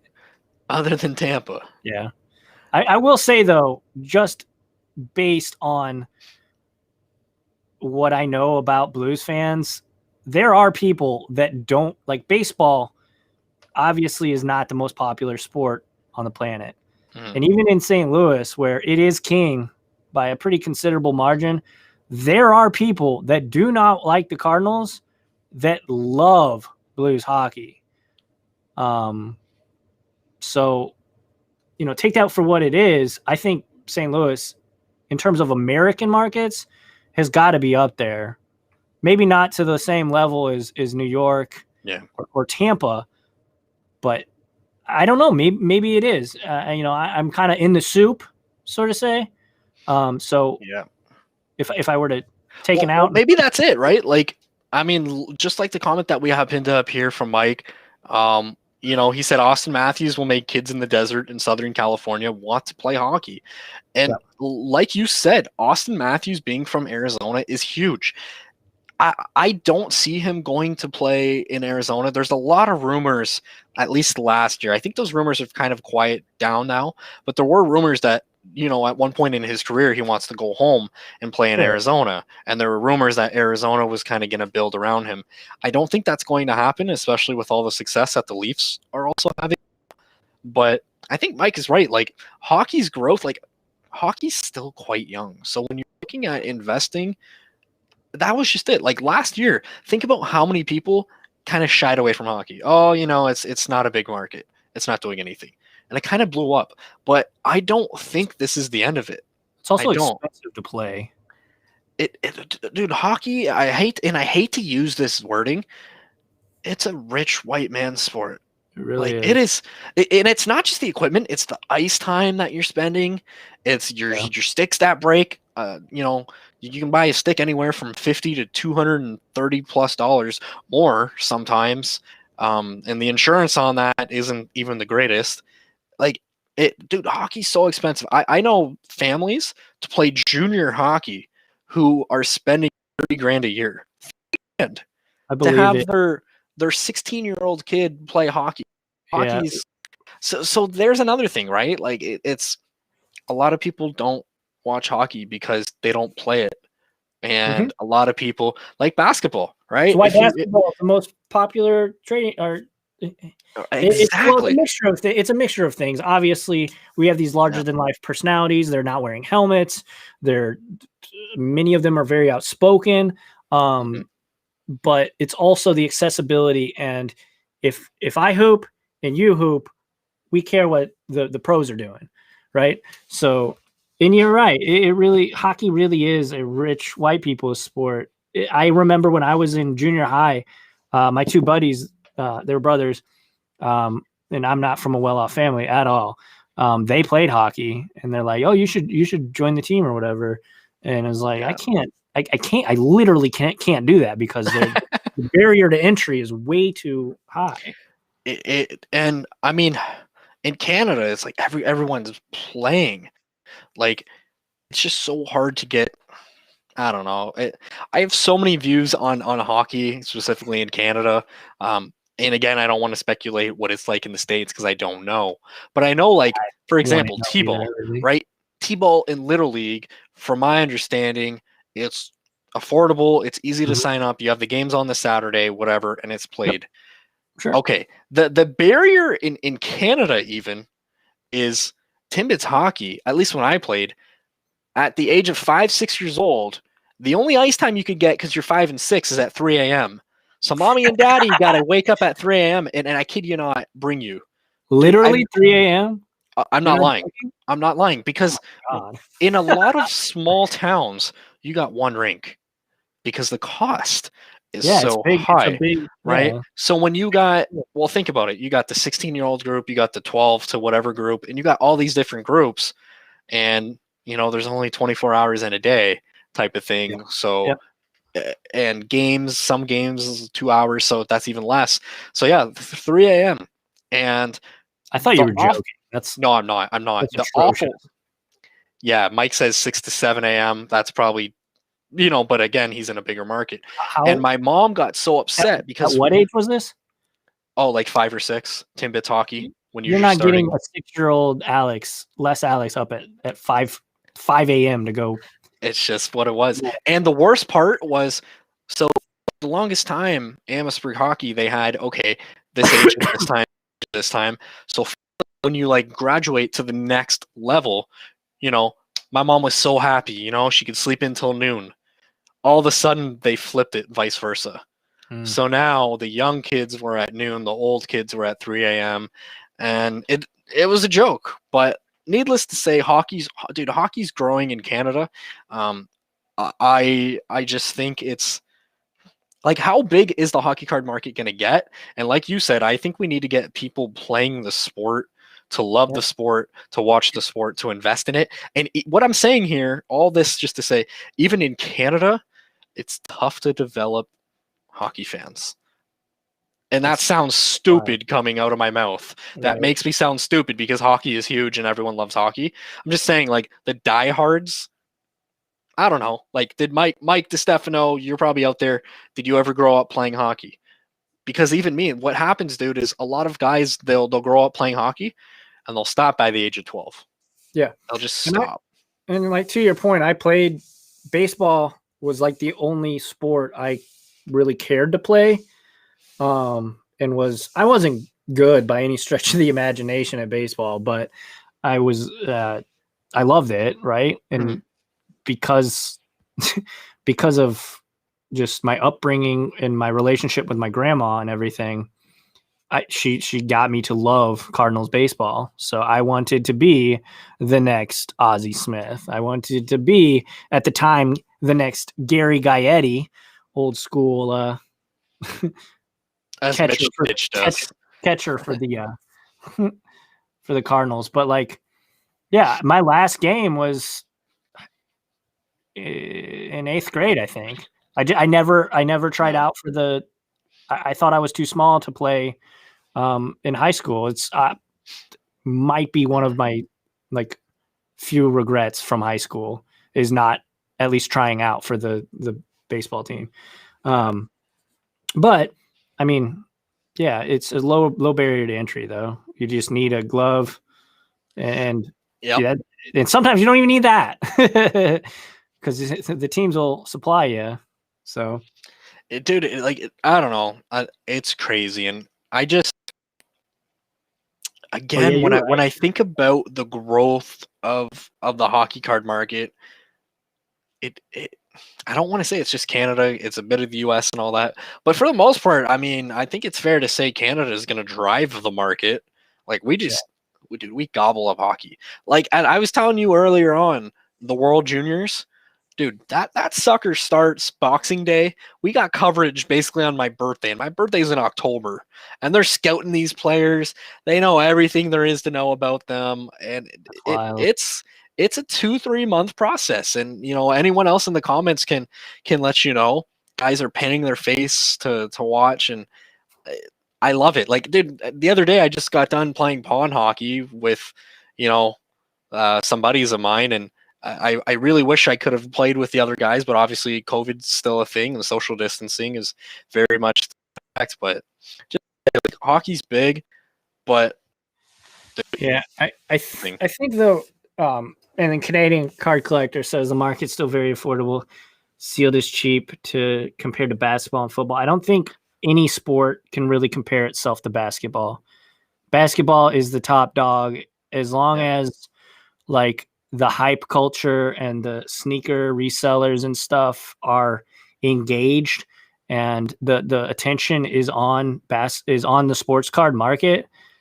Basketball is just going to be the top dog until that attention shifts. Eventually it will. But I mean, who knows when was that? 3 years, 3 months, 30 years, like who knows? But Mike makes an interesting point. Like, if you're wanting to get into it, like a hobby box of Series 1, or even when Laugh was going for all these crazy prices, like, and again, that's the box to buy because you're searching for the young guns. Dude, it was like 10 times cheaper than Prism football, even Prism basketball are going in the thousands. And like, here you are, you can buy a hobby box for less than $200 for hockey, and you still can for Series 2. So it's affordable, and that's why I think investment wise, it's gonna do okay, because you can buy top quality stuff for a fraction of the price for any other sports. The only thing is, are we going to see prices rise? Are we going to see the prices stay? Like, some cards have gone down. I'm not gonna lie, some cards have, but for the most part, they're going up, dude. And I'm a firm believer in hockey because I would rather have multiple cards of X player than go into basketball. Like, dude, I can't remember the last time I picked up a basketball card just because there's so much competition. Mhm. Like, it's crazy. Like, we were talking about it the other day. Kristaps Porzingis and his Select. Select has now become such a hot commodity. I checked on ComC. There was 300 and some odd of his base rookies. And it's like, how am I going to sell that? But hockey cards, I'm competing and there's like 5, maybe 10 cards of some guys. So Yeah. I don't know. I'm a bit biased here being Canadian and loving hockey, but it's a buy. Yeah, I see the explosion that it's had since last year. This time last year, really, was when I was buying my cards. And yeah, another thing too, Jordan says the famous people are into basketball, which that is another ironclad reason why basketball, on top of everything else I've said, is you got DJ Ski and DJ whoever and whatever, Paul, everybody. It seems like everybody's into it. So, but I don't know. It'd be interesting. I'm probably not going to invest anymore in hockey just because I don't have the knowledge, but also even if I did, just seeing the price go crazy recently. Personally, I'm going to focus on baseball because that's what I know the most. And I think that's fair. Well, like I said earlier, it has the most mature collectors. Baseball cards were the OGs. They're the first to do it.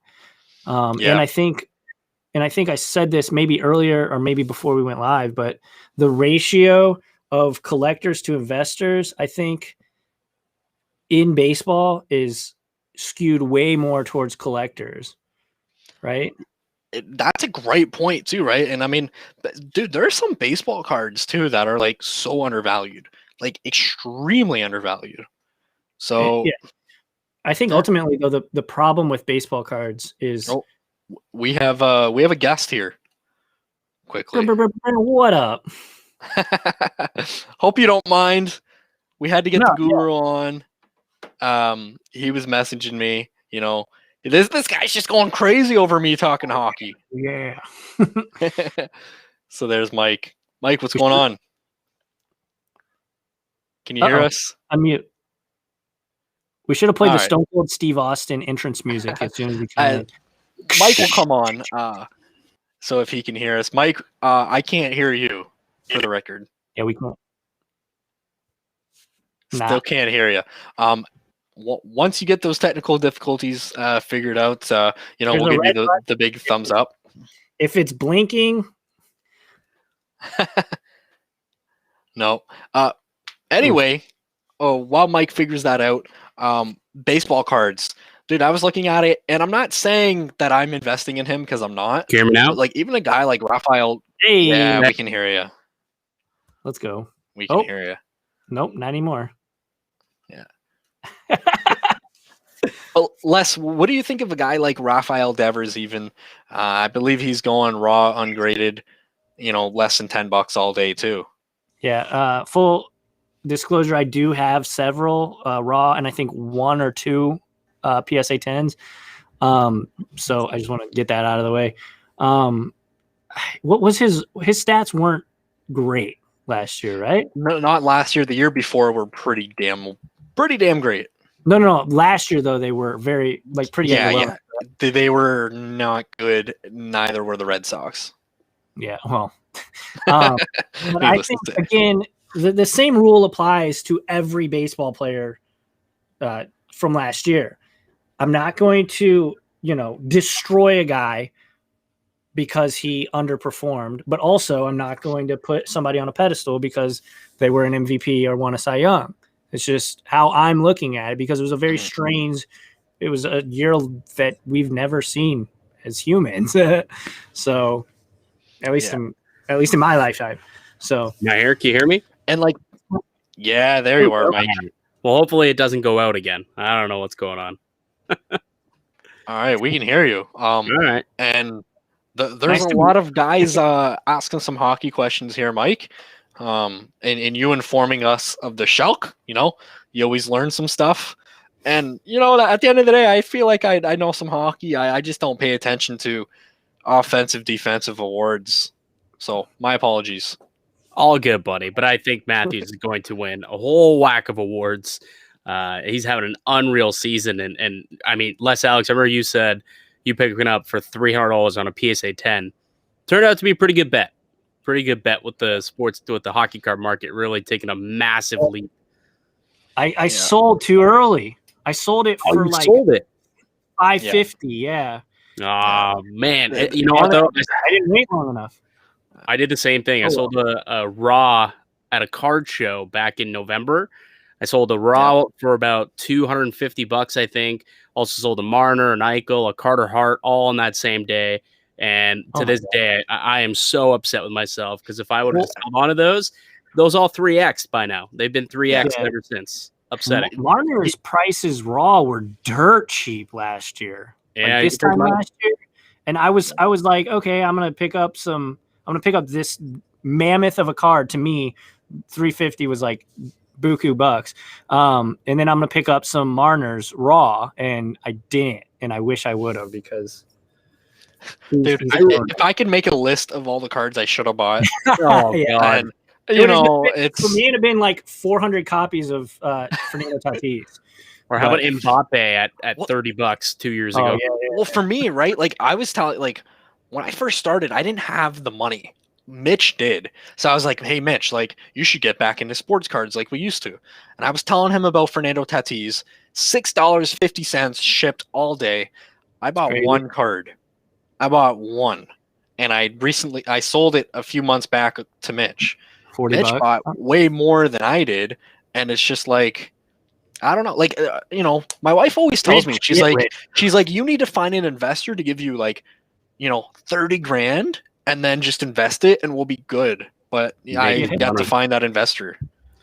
So just Ryan O'Reilly did win the 2019 Frank J. Selk Award. So that was correct. Yeah. That was correct. Well, he's a heck of a player. Yeah. Windsor boy. Too.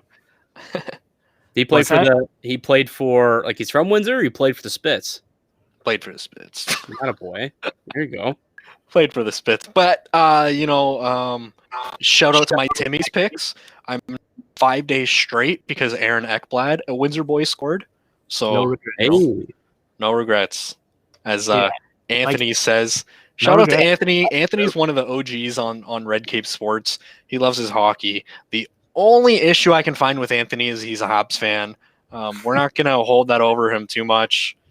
But Mike, I wanted to get your perspective on this. Sure. Because like Les was saying, the hockey card market, it has boomed, specifically over the last year. How big can this get? Like, I don't see it getting NBA big, but how big do you think this can get just based on the amount of people who watch and love hockey? Yeah, it's an interesting question. Obviously, we've seen a massive uptake in cards already and prices already. So to suggest that we're going to see this kind of double again and see these cards go to like astronomical prices, I think is I don't know if that's going to happen. Maybe for some of these guys, obviously, like if Matthews turns out to legitimately be one of the best players of all time, like we're saying, yeah, I could see that $1,000 card right now becoming a couple of $1,000s at some point. But for the most part, I think I don't know if there's a large enough market to see it go up. You know what I mean? Like, I think we talked about that before, and then the market did go up. But at the same time, I just don't see a bigger market share. I think the marketability for hockey, like you guys said, it needs to be better at the grassroots level, and it's expensive. So it really depends how much the game grows, I guess I would say. But I'll say this, on my YouTube channel, I've got some people reach out to me and on my Instagram and stuff, and they'll ask like, hey, like I'm getting into the hockey card market, any, tips for new beginners. And I see a lot of people entering right now, which is great to see. I had a buddy of mine at work, after just hearing me talk about all these great investments that I made, he himself went out and bought himself a blaster box over at Walmart. Awesome. So we're still seeing nice finding cards at Walmart. Jesus. Wow. Hockey you can still find if you go and try and find not even hockey here. I swear. Really? Wow. Wow. Yeah, you can get hockey here. Is Magic the Gathering and Yu-Gi-Oh. That's literally I went today. That's everywhere. Yeah. That's all you can find.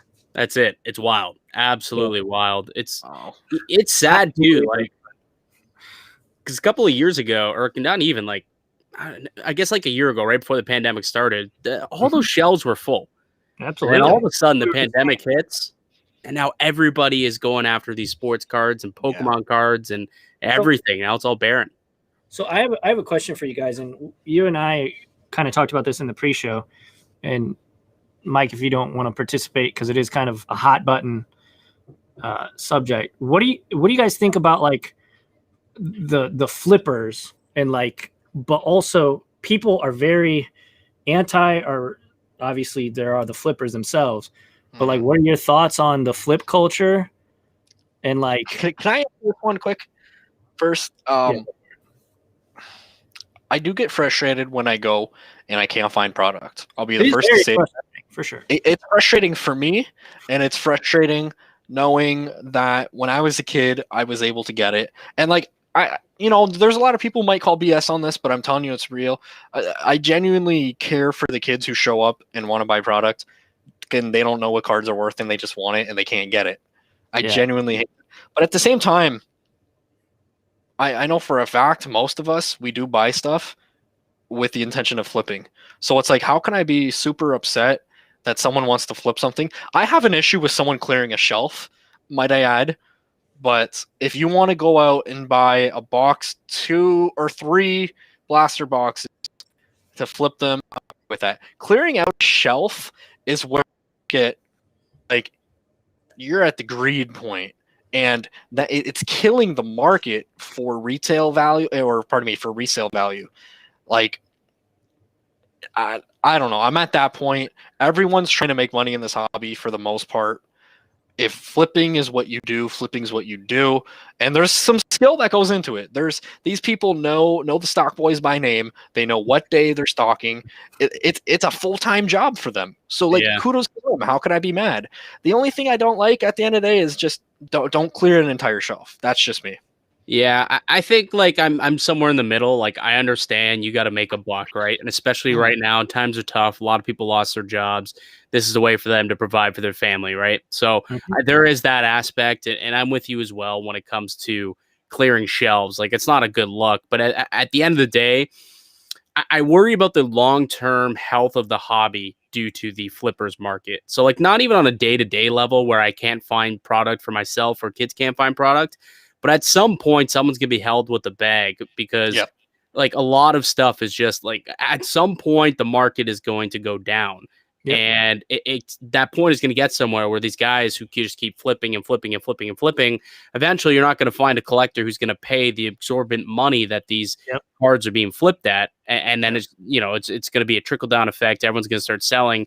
And that's kind of how, stocks tumble. And that eventually may end up happening with the flipper market. Like, I think we are in somewhat of a bubble, and it's due to the flipper market.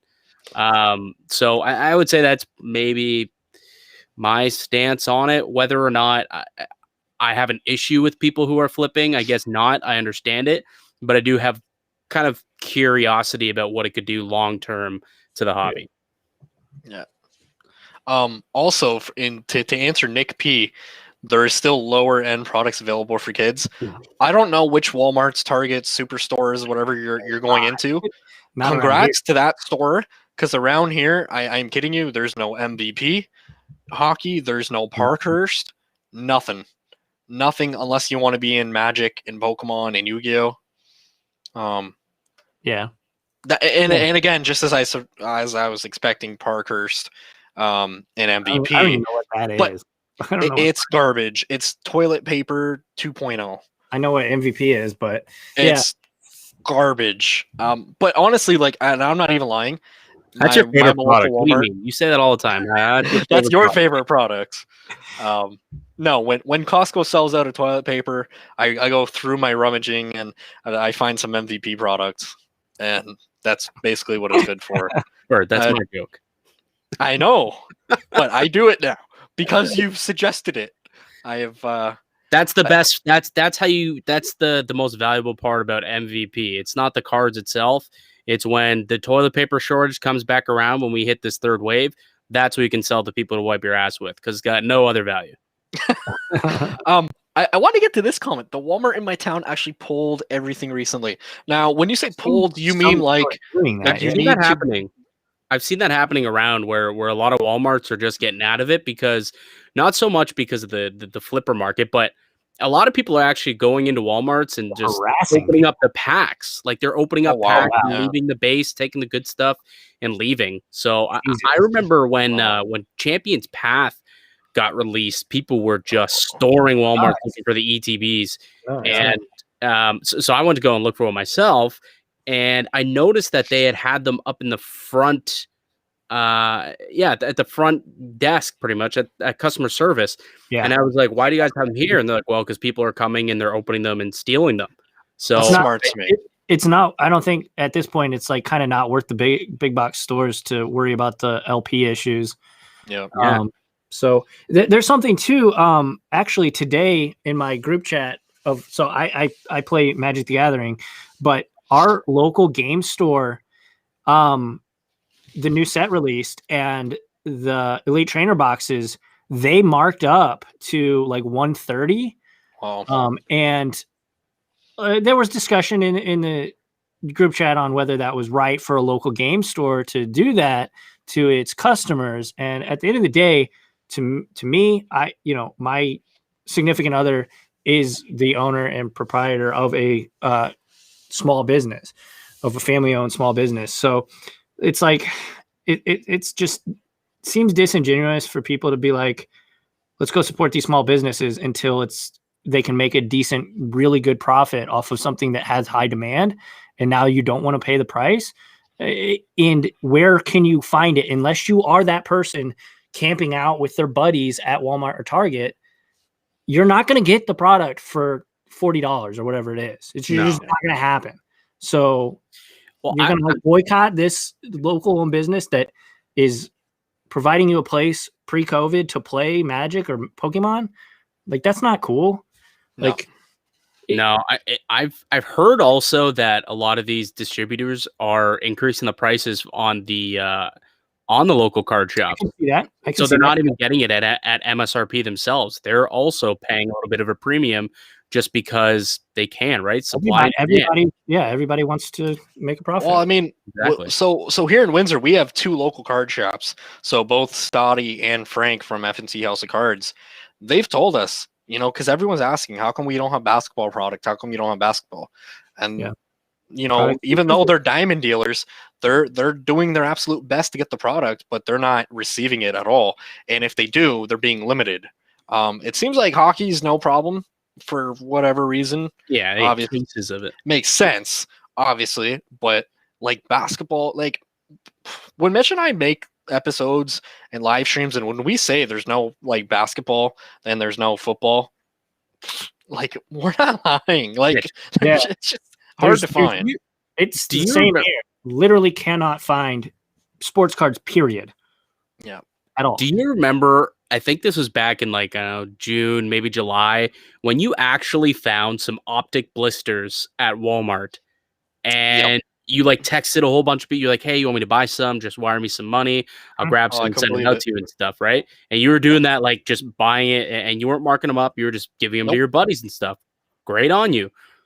Yeah. And then you said you were going to go back the next week. I think maybe you were getting a paycheck or something, hoping that they would be there, and they were not there.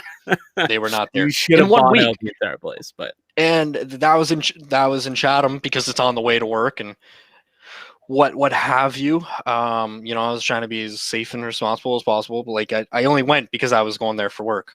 But yeah, dude, they had the mega optic blaster boxes, like you said, and they had you guys, when they sell those already sealed packages of Pokemon, and then they put them in the hanger boxes and all those things, they were selling those, but for optic, for I want to say like $10 or whatever. I kid you not, they had like 400 of those, and in a week, all 400 are gone. Well, comes out to find that these local card shops are buying them all from Walmart and marking them up. And I mean, again, that's a business. Like I get it. It's there's nothing wrong with that. It was just crazy, like, that they had this product and how quickly it moved. I think that's what I was mainly flabbergasted about, how quickly the product moves. Yeah. Because, and it's weird, like I'll go into my local card shop. Obviously, I haven't been into a local card shop in months. I miss it, but they actually have stuff there. There was one point, COVID wise, though, like there was just nothing at all, and it's like it was depressing to go into your local card shop because they didn't have anything. But they were, I don't know, like sealed. Like if you had any type of basketball sealed that if you got lucky at Walmart and you were able to snag a couple of blasters or some cello packs or something like that, they were literally buying it off of you at a premium just because they needed the product. They didn't have product on their shelves. Like that's how despair it is when it comes to basketball and football here in Canada. Even the local card shops don't get anything. It's not even that they run out. They just don't even send it here. Like Panini doesn't even pick up the phone when we call them. Like our card shops call and they're like, hey, could we put in an order? And they're like, no, we're not sending north of the border. Yeah. And they somewhat rely on people going and picking up the retail in order to get some basketball and football. So how do I mean, obviously there's rumors that Select is going retail. Do you think that's a smart move for them, or do you think just continue to be? Because I was research into how Select started off, a reward system, and they were pure online, but now they're going retail, and obviously the popularity is growing. So it's not going to matter. We're not going to be able to find any. I know, but like for them, who cares? They're just going to keep making more money. I mean, for them, it's printing money. Yeah, like unless you are that person or those people the flippers who sit there and wait and hire pay somebody $10 to sit with you, and then that's what we got to do. We got to hire these kids. That's literally what they're doing. That is actually what they're doing, because what happened is the sneaker culture, and I'm in that. Yep. That is part that I love sneakers. I love hype beast BS. Like I like that shit too. Sorry, I didn't mean to curse, but that's all good. I like that stuff. Forgive us, YouTube. It is literally what has been happening in the sneaker game for 5 to 7 years. People will pay you. If somebody gave you $20 to stand in and wait for the MJ Holdings person, if you're, if you need to make a rent payment, sure. And that's literally what's happening. So until the sneaker, and I said this a little bit earlier, Mike, before you came on, but until those people find something that attracts them more than cards, it's going to be like this, whether you love it or hate it. So, well, that was one of the things that Gary V really saw, and reason why he thought that the card market was going to explode, right? He said that the flippers market, the sneakerheads, were going to realize how liquid these cards are and how quickly they can make a buck, and they were going to move on and get to sports cards because it's so much easier. So much easier, and there's so much more product. Sizing. You don't have to worry about these big boxes. They're tiny. They're tiny. At the end of the day, there's more product, though, which means they have more inventory. They can move it out and they can make more profits. There's like so many more positives from cards to streetwear stuff. Yeah. Like there's just infinite reasons why it's easier. People who are younger and in that, hype beast scene, you can get in even at a junior high level now. Because you go and you pay your buddy $10 and or whatever. Maybe you all just camp out because you know what you're doing, and it's so much easier to do this than to flip shoes, especially now in COVID land, right? Oh, you go on to Facebook, ComC, eBay. You do your research. You find out what card is undervalued, something that you think is going to go up in price.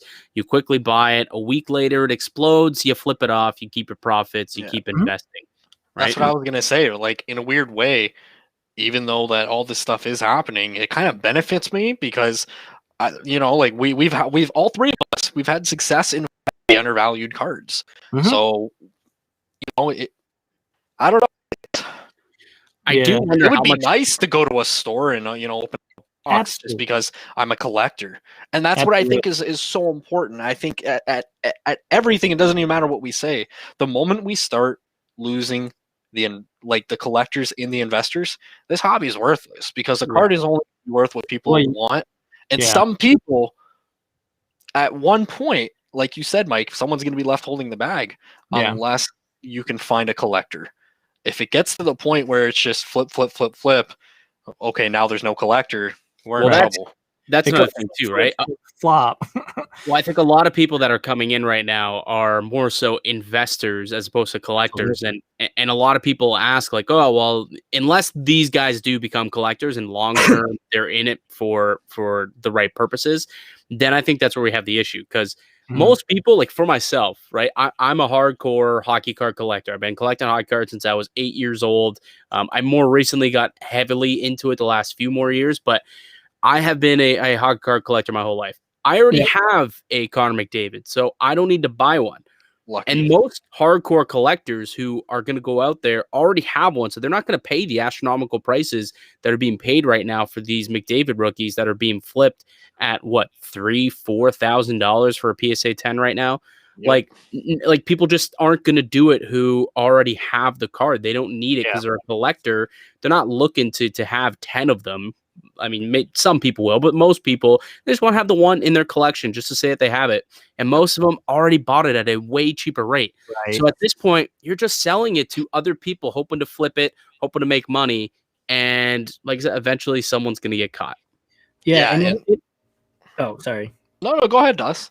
I was going to say it'll be interesting to see what breaks first. Because I have to imagine that this hyper flip world that we're living in is driving your casual set builder out of the hobby because they go to their only experience it's sad 100% with cards is going every week on their food run or whatever, or maybe they got to go pick up something for their significant other or whatever the case may be, and they go mosey down the card section and look, there's some Topps 2021 blaster, or obviously there's no Topps 2021 blasters, but in previous years there was something, right? So at what point do these honest to God collectors, they're not in it for any money, they just want to collect, and maybe they PC Bryce Harper or whatever, and they want to rainbow foil everything, but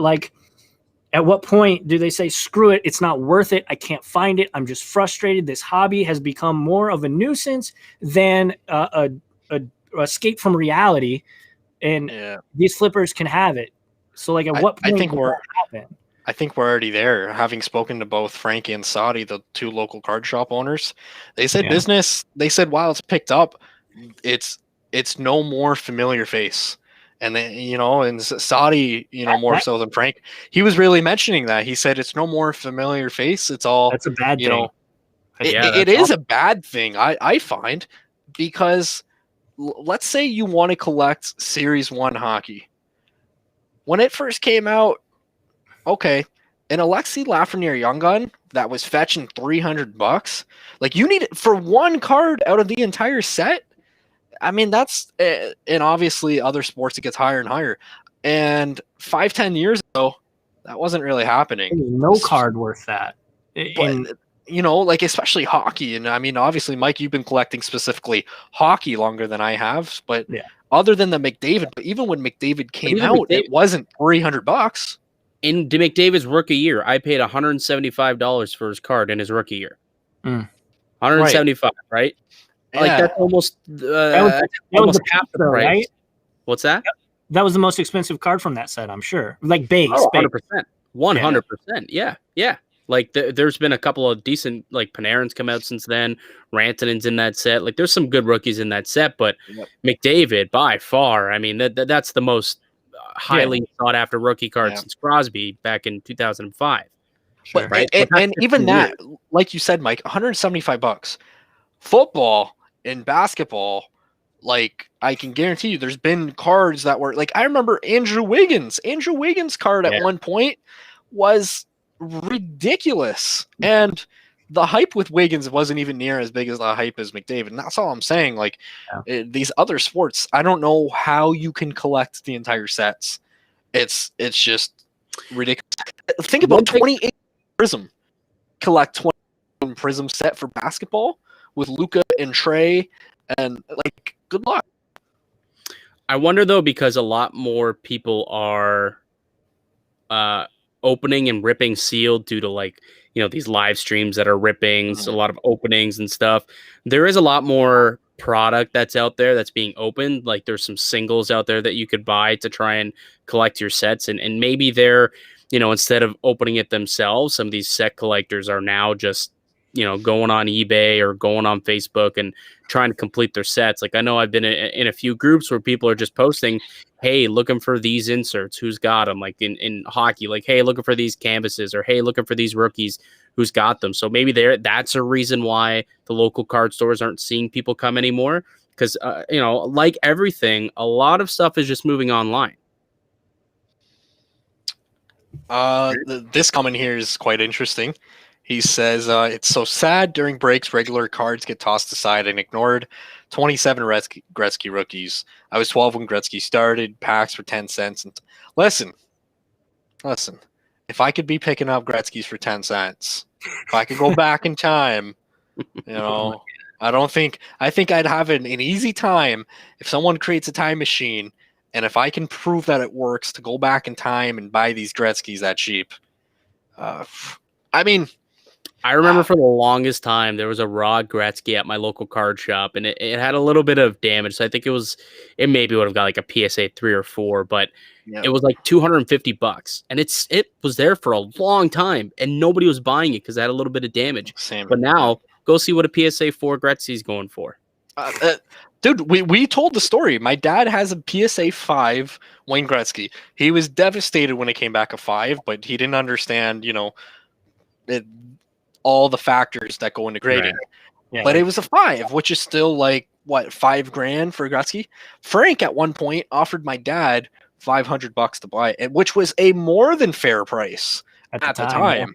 But, you know, as Mitch mentioned early on in this stream, my dad's just so emotionally attached to that. And I think that's really important. You know, growing the hobby at a grassroots level, it's so important. And, you know, I sold a Timmy's card, you know, those Timmy's packs. I sold a Timmy's card to this guy on eBay, and he just so happened to be local. So he clicked local pickup. And he told me it was for his son. I didn't believe him. I did not believe it was for his son for 1 minute, but I said, you know what? It's Christmas time. Don't blame you. I grabbed a bag and I filled 600 and some odd cards from, you know, all my stuff, and I put it in a bag, and I had the card that I sold to him, and I just gave it to him. And he said that he coaches a hockey team. And he sent me photos afterwards. He wasn't lying. This guy has a son. He coaches a hockey team, and he broke them up. Random kid, come here, little like he broke them up into lots of 50, and he gave them to each player on the team. And that to me was so cool. Like that, I'm hoping that, you know, kind of sparks something into growing the hobby. I mean, I want to ask you guys this: when was the last time you went into a card shop and there was kids in there, like actually kids? Yeah, well, so I go to card shows often, and I could tell you that there's not a lot of kids at the card shows. Like the same ones come every time. Like I could tell you the same 4 or 5 kids that show up each time. They're like 11 years old or whatever, and they're always looking for, you know, Mitch Marner cards and all that. And well, we're in Canada, right? So they're always looking for hockey. And like I said, these card shows are at like 9 in-the-morning, so they're legitimately coming like after practice, after hockey practice. They got their suit jacket or their like splash jacket on and everything. It's kind of funny. But yeah, like you don't see a lot of kids these days. When I do go into the sports card shop, not really. And I do wonder if that is the case. And you know, will the hobby get like outgrown for a lot of these kids? And if it's like you said, it starts on the grassroots level, right? So if It really does. they're not making anything, or like these kids aren't getting interested in it, how are you going to grow the hobby? And it's about for me at least, it's about the memories I have with my dad and with my mom and with my grandma garage sailing and stuff as a kid. That's the emotional attachment to it. Obviously, I want to make money doing it. That is an absolute bonus. But at the same time, like the story of the LeBron James, card that I have and how I pulled it his rookie season, and I had the opportunity to buy one pack, and that's what I got, and I pulled it, and I freaked out. But this could gem, it wouldn't, but this could gem. The card could go to $1 million, and I would probably sell it at $1 million, but you get my point. Like, it could go to dummy money, and I probably wouldn't be able to sell it because it's got sentimental value and the sentimental value. And like That's all perfect. the time, my dad walked to the card shop that was a block away and just talked to the owner. And it's just like those stories. If the younger generation doesn't have those, then how will the hobby continue, right? And that's right what I'm saying. It's very hard for that to happen because of the flippers. And I think that whether you love them or hate them, it's just kind of the status quo at this point. We have to deal with it. Yeah. So I don't see any point in like complaining about it, because it is what it is at this point. And until, like I said, until the attention deviates somewhere else, we are where we are. Les, I got a question. So the whole EPEC thing, that's growing in hockey, but I don't, if I'm not familiar, like does Topps and Panini do EPEC at all? I believe that Topps does. I don't know about Panini. I don't think Panini doesn't. Topps, I didn't think so. But me personally, for sure. Personally, I don't like EPEC. Like I don't like EPEC. I want to open the cards and have the cards in my hand. Sure. I don't want to have to pay for it to get to me. I don't want nothing. So I just want to get the cards. We're like, yeah. So are you talking about like digital cards? Or are you talking about? Yeah. Yeah. They're digital cards. So yeah, I think all three of us we would definitely like we love the feeling of cracking packs and stacking slabs and just sorting through cards. I love that comment. What is it? He used to collect backup goalies. See, that's what I'm talking about, though. That is so cool. Like, that might not have any value or anything to anyone else, but the fact that you're collecting backup goalies, that you're a collector. That's Nick. That's awesome, man. No, that is cool. Sorry to interrupt you. I thought it was great. No. Yeah, that's great. But I think, so we are more old school, quote unquote, and we like the paper. But I do think if you're ignoring the e-packs, the virtual digital packs, you're doing yourself a disservice. Or if you think that it's stupid, or if you think that it's wrong, and these what Top Shot's doing. Like, there's a moment that sold for 30 grand or whatever. Like, it's not up to you to decide, right? What people are into. Yeah. And the more popular it gets and the more that Gary V talks about it, whether you like it or not, it's going to be a thing. And one thing I will always point to in the digital space is Magic the Gathering Online was developed 15 years ago, and it has a sustainable economy that has been proven over the last 15 years. And they were kind of on the forefront of digital cards. So the fact that can happen, I think digital cards, another thing is like, how do you display them? That's kind of what these Top Shots and e-cards need to figure out. But I think once that happens, they're working on it. Crazy. I received an email today, actually, from Beck talking about they're getting into like wrestling e-packs or something like that. I don't know. Yeah. I kind of yeah, but like I got an email about it, and it was one of the things I was fortunate enough to talk to Chris Carlin from Upper Deck about. and Chris is literally right underneath the CEO, so he's really high up. And he said e-pack is the future, and I don't know what that means for me collecting the sports cards. I don't know what that means for the hobby. Maybe I'm gonna regret not looking more into it. I looked into it for 20 minutes and I was just like, I don't get it. And as the great Stan Lee once said, hopefully Mitch doesn't kill me for saying this on our stream, but he said comic books are like boobs. You can look at them on the screen, but they're better to hold in your hand. And the same thing can be said about sports cards. Yeah. And I mean, it's the same thing. It's like, sure, I have cards in ComC, but I love the cards up on display that I have right here. Oh, I hate ComC. It's another like our Gen Zers gonna agree with that though. That's the real question, right? Exactly. Right. Yeah. So I think we're all millennials, I believe. So obviously we like touching the cards and all that, but maybe they don't have those emotional ties, and maybe since they're growing up with this in their hand, like I didn't have a cell phone until I was a senior in high school, so maybe everything is so digital now that the emotional part isn't even there. There's just a complete disconnect. It's so bad, but it could happen. The one thing that bothers me about it is like you think about like all these cards that are short printed to like 25 and stuff. Now when you're buying like you buy a Prism basketball, you buy a hobby box. Now you're less likely to pull something because they have to hold some of those back for digital. Like that's what I don't understand, and I think that's just I don't like that. You put it out, it's like you can get one of 25 of like a Zion rookie card or whatever.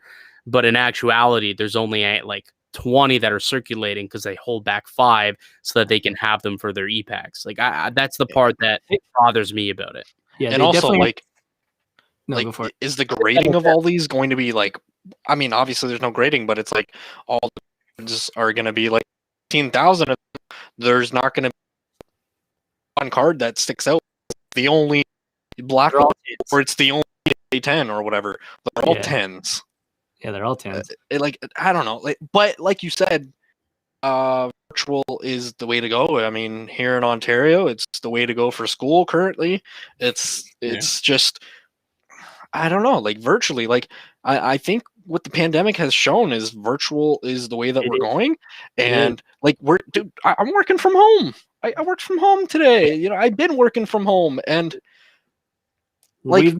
Are we going to get to the point, like, I don't know, is COVID going to get to the point where people can't see your cards showed off anyway? Like, we're talking about, having the cards on display, but if we ever get to the point where people don't feel comfortable going to someone's house, I'm not saying that'll last forever by any means, but I don't know, like, maybe virtual, you'll have a website and that becomes cool again, like a MySpace, and you have a MySpace just for displaying your virtual sports cards. Yeah. I don't know. That's the thing, too, is like, I feel like the younger generation, more than maybe any, loves to flex their shit.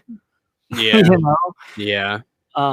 So that'll be, I think, pretty key. Like, do you have them as like your background on your phone? But like, who sees your background on your phone? Like, it's just the thing, right?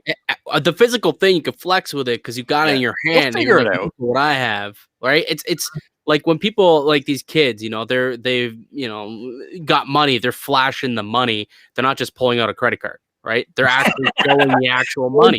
Very underwhelming, right? Yeah, exactly. So I think you could say the same when it comes to cards, right? Like, what are you gonna do? Be like, oh, look at this hologram thing. Like, you show the actual like Jordan rookie. You show your stacks of slabs, right? Like, I don't know. I think there's something about something tangible about the physical copy. But you're right. We're all millennials, and we didn't grow up in a digital age. So let me put it this way: I got most of my collection on ComC. I'm not like, oh, check out my ComC collection. Here's a digital link to it. Like, you know what I mean? It's just. But again, check out my cards. You know what's funny though? There was there actually wasn't that technically what ComC was supposed to be before it became like a selling off thing. Wasn't it supposed to be like an online collector? It was supposed to be an easier. No, from my understanding, it was supposed to just be an easier way to not have cards in your apartment because a lot of people had thousands of cards in their apartment. So it was a way to still have your cards that you're able to sell, just someone else has them in their possession. And then it obviously just took off. But then also that if it does go like digital, right, that kills off those industries. Right? And that's kind of well, does it? Well, yeah, because you don't need a place to store them or sell them. Which industry do you mean? Like the card shops and stuff? Digital. So if it goes digital. Like he's saying, correct me if I'm wrong, Les, you're saying where physical cards don't exist anymore. Right. Right. So I think what he's saying is if digital catches on, things like ComSeed, there won't be a need. Right. Eventually. Oh, right. Yeah. LCS. Right? That's what I think he's saying. That's something actually right now, and I'm pulling it back to Magic because it's something I know very well. They have launched a very awesome game, like Magic the Gathering Arena, and it is fully 100% online. And it's a great UI. So now the LGSs are like trying to fight back. Like, you're kind of leaving us in the dirt. So it kind of seems like the companies have to find a way to support their local stores while at the same time supporting maybe the newer generation's interests. Is Magic still owned by WotC? Yep.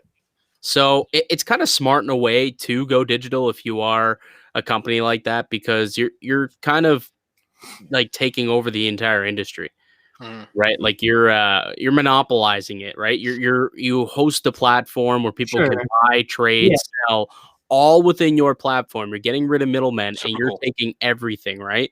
So it's kind of a smart business tactic, I would say, but I worry or I wonder if it would affect the average collector and if they'll lose any people that way. Yeah, and that is one thing that WotC has gotten better at is supporting the local game stores. Like they're starting to do, you can sign up through your LGS on Arena Friday Night Magics, so you can still get prizes through the store. So they're implementing those. But I mean, they, much like Panini or Topps, they're just printing money, right? Oh, they're not, it doesn't. They are just making money, making the cards.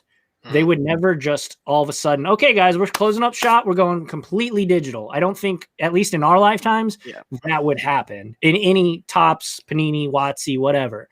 Pokemon Company, I don't think they would ever just stop because it's just a revenue stream that has infinite possibilities, you know? Well, you think about Pokemon, I mean, this would be a chance for them. They talk about how they're trying to catch up, and instead they just keep buying up more factories and they keep buying more presses and they just keep pumping out cards, keep pumping out physical cards. If they really wanted to catch up, wouldn't it be kind of easiest for them just to develop some online platform for them just to literally multiply all of these cards and then you could just buy your packs and boxes online, like on the Pokemon store instead? So, I mean, obviously it's not a route that they want to go in, and I think it's because of the physical card does have that desire and that tangibility to it that a digital doesn't at the end of the day. Right. And somebody in the comments corrects me if I'm wrong, but when it comes to e-pack, I was kind of checking it out for Upper Deck Hockey, and I believe you can get like badges, kind of like when you're playing a video game. So like if you collect a certain set, then you get like a badge or something. Is that true? Well, you can actually get specific cards. So if you collect like a whole set or a whole insert set, or then they'll send you a physical one, right? Right. Yeah. So you can get like, well, you know how they have the silver, the silver Young Guns. So that's silver by collecting, right, the silver foils and stuff. That's by collecting 5 of the same Young Guns. That's cool. Right. And it's what's hilarious. The resale value is not 5 times. No, it's not. It's actually well, but the thing is, it's for collectors, right? So it's not for investors. It's for the collector who wants it. So that's kind of a good thing. However, these achievements are really, they're kind of cool because I think one was you can get a Connor McDavid Young Gun, but it's used the same picture kind of thing that they use for Crosby's rookie year, except it's a McDavid card. Oh, that's cool. Yeah. So it's like a 0506 homage, but it's a McDavid Young Gun, and that's if you collect. I think it's like all the Dazzlers or something from this year. So yeah, it is kind of a cooler concept, I suppose. Super cool. That's cool, yeah. And that also makes like selling your account a viable thing. Remember when Pokemon Go came out and people were just like Selling their account.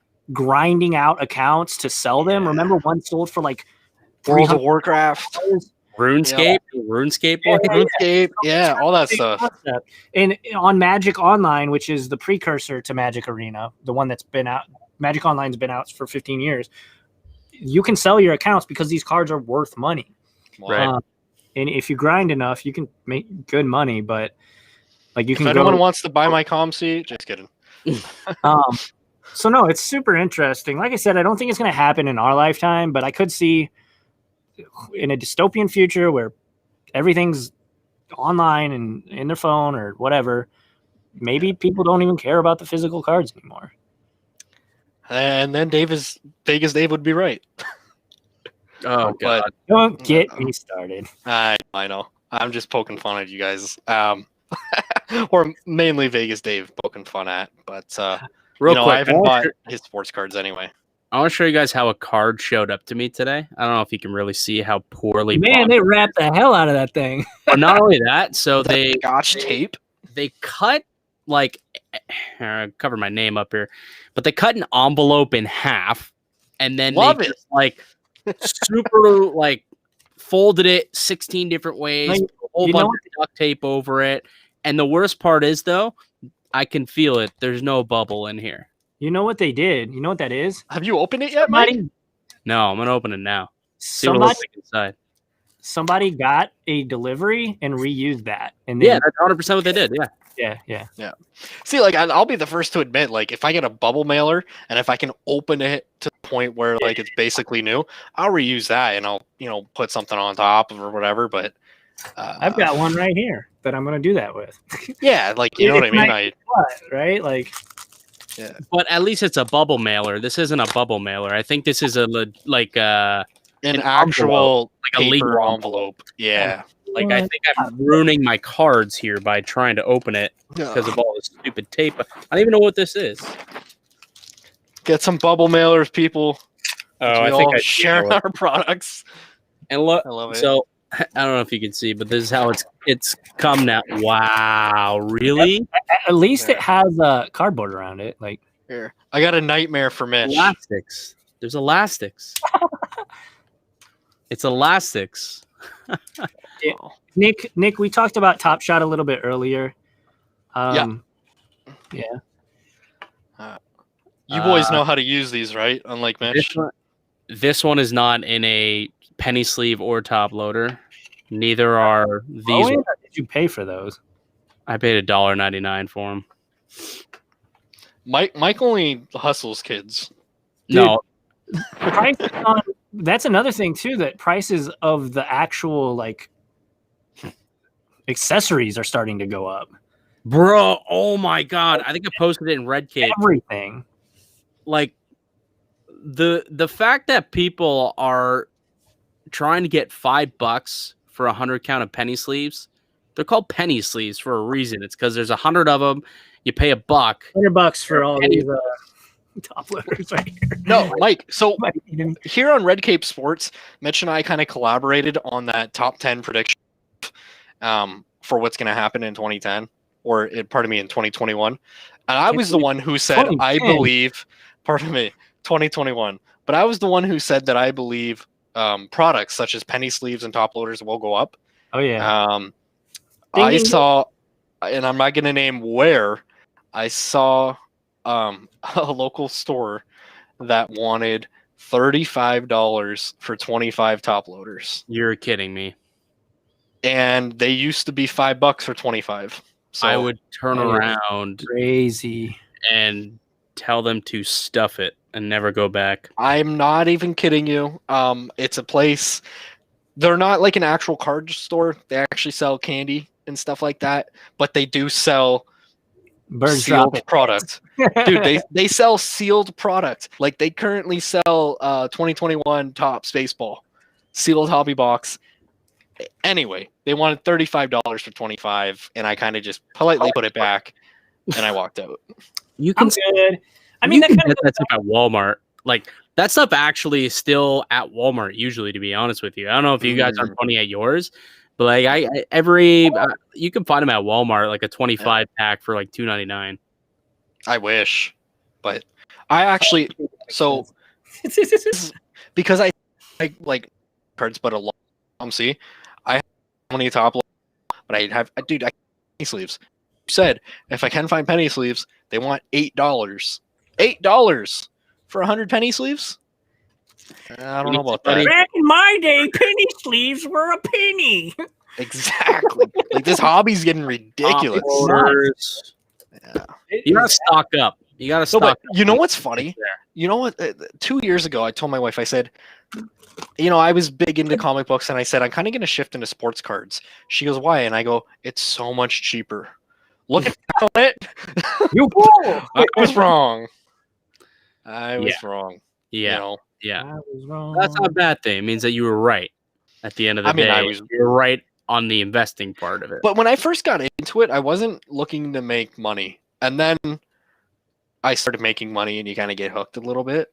But do I ever know that, man? You know what the thing is? You don't feel like you don't want to sell your cards, and then once you finally sell one, I feel like a kind of a waterfall comes over, and you get that money, and you're like, oh man, it's all for sale. And then you just start selling cards, and then you regret it. You're like, oh man, like was that really worth it?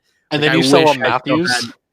And then you sell an Austin Matthews for literally a third of the price that it went for 2 months later, and you are still kicking yourself for it. It was like 6 months, to be fair. But no, it wasn't. I sold it in November. Oh, sure. You're talking about yours. I thought you were talking about. Oh, you, yeah. Well, you too. Yeah, same thing. It's actually funny. I was talking about Mike, and then I forgot that Les did the same. Yeah, me too. Mitch sold his young guns of Connor McDavid, and he got it at a really good price. Fleeced the guy on the deal. And I said, Mitch, don't sell that. Don't sell it. Don't sell it. He sold it. And literally like 36 hours later, he goes off and scores a hat trick. And just like, but I mean, like we put out that video out here on Red Cape Sports not too long ago of like, don't sell these cards. And like, I don't know if Mitch followed the rules, but like I knew for the longest time, like if I have a Matthews, if I have a McDavid, I'm not selling until they win a cup. That's just me. Like, it doesn't matter how much, because at the end of the day, the product's really good. They're just too young for me. Yeah. Personally. And that's the reality.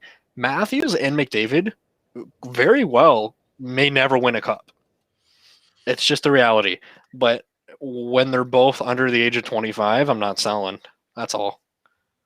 And I don't regret anyone who does. Like, if you can 2x, 3x, 4x, whatever your money. Yeah, that's something that like I think I'm very good at, is not getting emotionally attached, because Bird, you know this, I don't buy Cardinals players to invest in.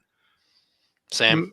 Kind of, because at least right now, I don't think there are many good buys, or at least before other than Aaron Otto trade. Yeah, but also it's just like a good rule of thumb: don't put your money where your heart is. Like, that just doesn't make sense to me. And like I have guys, from Atlanta, like, oh yeah, Freddie Freeman and like all these guys. It's like, yeah, those guys are great, okay, but like, and then you have Mets fans like, oh, what about Jeff McNeil? It's like, okay, but really, like, that's who you really want to hook your wagon to? Like, he's a great player, don't get me wrong, but I don't know. I don't know. So I'm pretty good at separating. Like, so Mike, when you said, oh, I regret selling, were you saying it because you missed out on profit, or are you saying it because, oh, I wish I had that card still? Missed out on profit. I had two. So, I mean, like, I still have one. Okay. Yeah, that makes sense. Yeah. Looking back on it, I didn't make enough profit for me to feel like I didn't need to sell the card, but for whatever, I was at a show, and I had a table, so it was just kind of out on the table for whatever reason, and somebody was like, "Oh, we take this for it," and I was like, "I guess so, sure." And then right after it, I was like, "Why did I do that?" Like, I barely made. I think I only made like 20% Wow. profit off of it, and I would have made way more than that if I would have held on to it. Maybe 25%, but yeah. For me, for the record, it's I've sold cards that I've loved. Well, not loved, but like Les said, not to have an emotional attachment. So I've sold cards that I liked that I thought would still go up in value, but I sold them because the price is right. What I meant when it came to like McDavid or Matthews, those are just two like guys who I believe are going to be not goats, but like they're going to be so phenomenal that I wouldn't be selling. they could be top 10 players of all time when all Like said. that's just, and that's why personally, and I've said that for several years, like I wouldn't necessarily sell them. But at the same time, like Pasternak, Svechnikov, Right. Pedersen, right? you should be able to sell those guys because they're hot right now. But Yeah. 15 years from now, are you really going to remember these guys? No. Probably not. Like think about a Right. guy like Teemu Solani. How often does Teemu Solani get brought up? But he's one of the Only best in my goal scorers- household. He was great, man. one of the Yeah. best goal scorers of all time, and an amazing player, a Hall of Famer. But he's not someone that people are collecting. He's not someone that people are investing in, Yep. right? So that's the thing I find with a lot of modern cards. People are hitching their wagon to so many modern stars in the league right now. But they're not all. When all's said and done, I don't think they're going to, like 10, 15 years from now, if you hold on to those cards, who's going to be wanting to buy them? Dude, it's the same thing with Jason Tatum. Jason Tatum cards are so high, and I think he's a great basketball player. I really do. But is he going to end his career, a top 50 player, top 100? I don't like. And again, I mentioned Paul Pierce. Like Paul Pierce is a Hall of Famer. No one's really talking about Paul Pierce. Nope. Jerome McGinley. He's got some hot takes, Paul Pierce. Oh yeah, that guy. Yeah, that's also something that like you can ruin your credibility when when your career's over because you say some dumb stuff. And he has. ESPN. Kurt Schilling, a lot of stupid stuff. Oh well, like telling vote for him is. Yeah, Paul Pierce has said some pretty wild stuff, but yeah, no more than Ron Artest or Metal World Peace, whatever you want to call him. Still Metal World Peace, or did he go back? I don't know. I still don't know if it's Snoop Dogg or Snoop Lion, so I have no idea. He went back. DOWG. DOWG. Oh man. Les, you can probably answer this one. I can't. Of course I know who Hulk Hogan is, but is he a sell? Is he a buy? What is he? I mean, those cards went nuts. I assume you're talking about the class. I forget what year it is, but the classic like 80 set. Those went nuts. I am very, very bearish on buying while the card is spiking. Because like with the Pokemon cards back in November, they went nuts, right? Yeah. The PSA 10 base non-first edition went from, I don't know, hundreds of thousands. Right. Well, not the first edition, but like I know. They went from very modest, several $1,000s, and they went nuts. But then now they've tapered off. So I would be with these kind of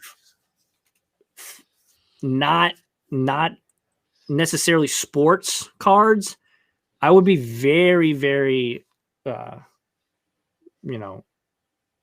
proceed with caution because the hobby will be focused here one day, and then the new hot things, the Marvel cards, and everybody's got to buy the 1990 Marvels cards, and that's the thing that we all got to go get now. And then next week it's going to be DC cards, maybe. Like who knows what it's going to be next week? But I've always said, yeah. So that's what we talked about on the last live stream, right? And Les, you were there and you were making comments in the chat as well.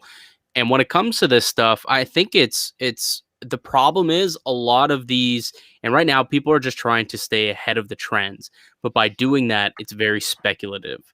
Exactly. And people are getting stuck holding the bag. We're seeing that happen a lot. I know a lot of people who bought into the Pokemon hype after the Logan Paul videos came out, and that was too late because since then everything's came back down a little bit, and it's all tapered off, and they lost a lot of money. Now they're sitting there like, shit, I spent my bad again. Yeah. I was like, I spent a couple $1,000s on Pokemon on a couple of cards, and now they're worth like a third of what they were at the time when they bought left. It honestly goes back to what I think all three of us have said in the past. Don't invest in something you don't actually genuinely like. If you're not working with a crazy big budget, but also don't invest in something you have no knowledge about.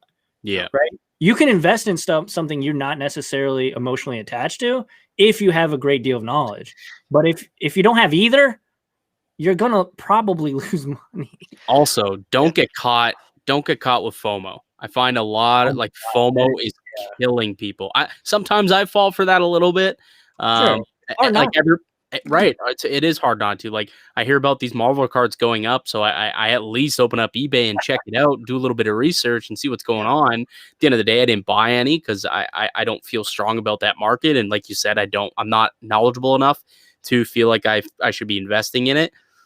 But at the end of the day, there's just a lot going on.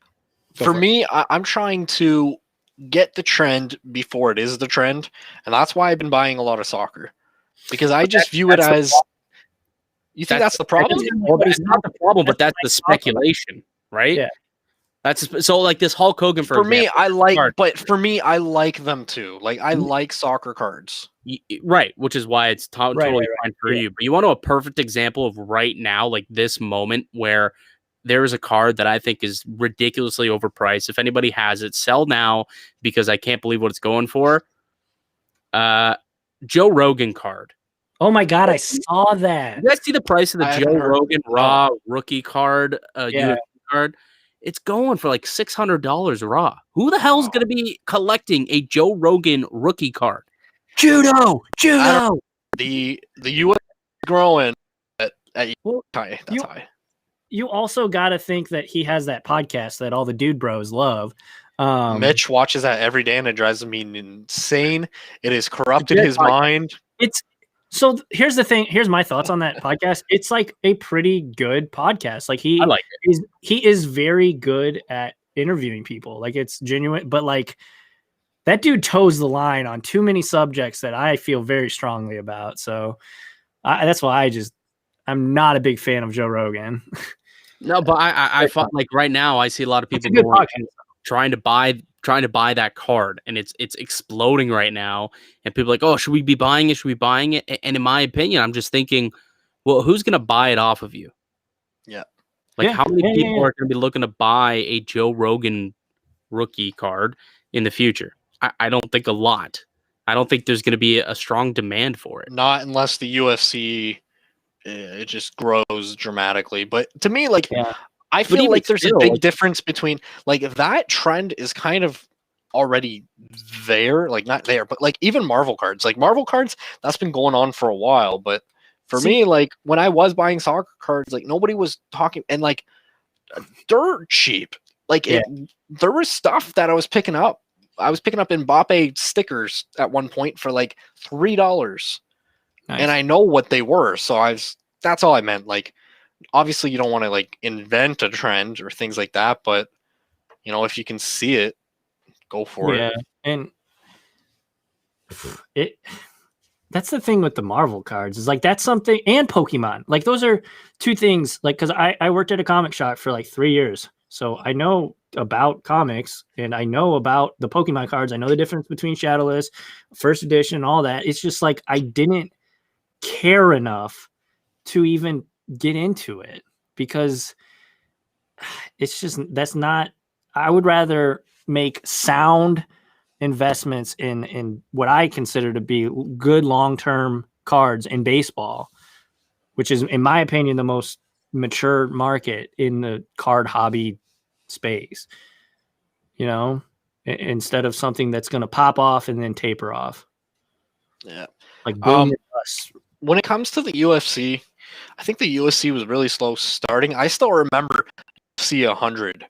I remember Forrest Griffin. I remember Brock Lesnar, Liddell, big.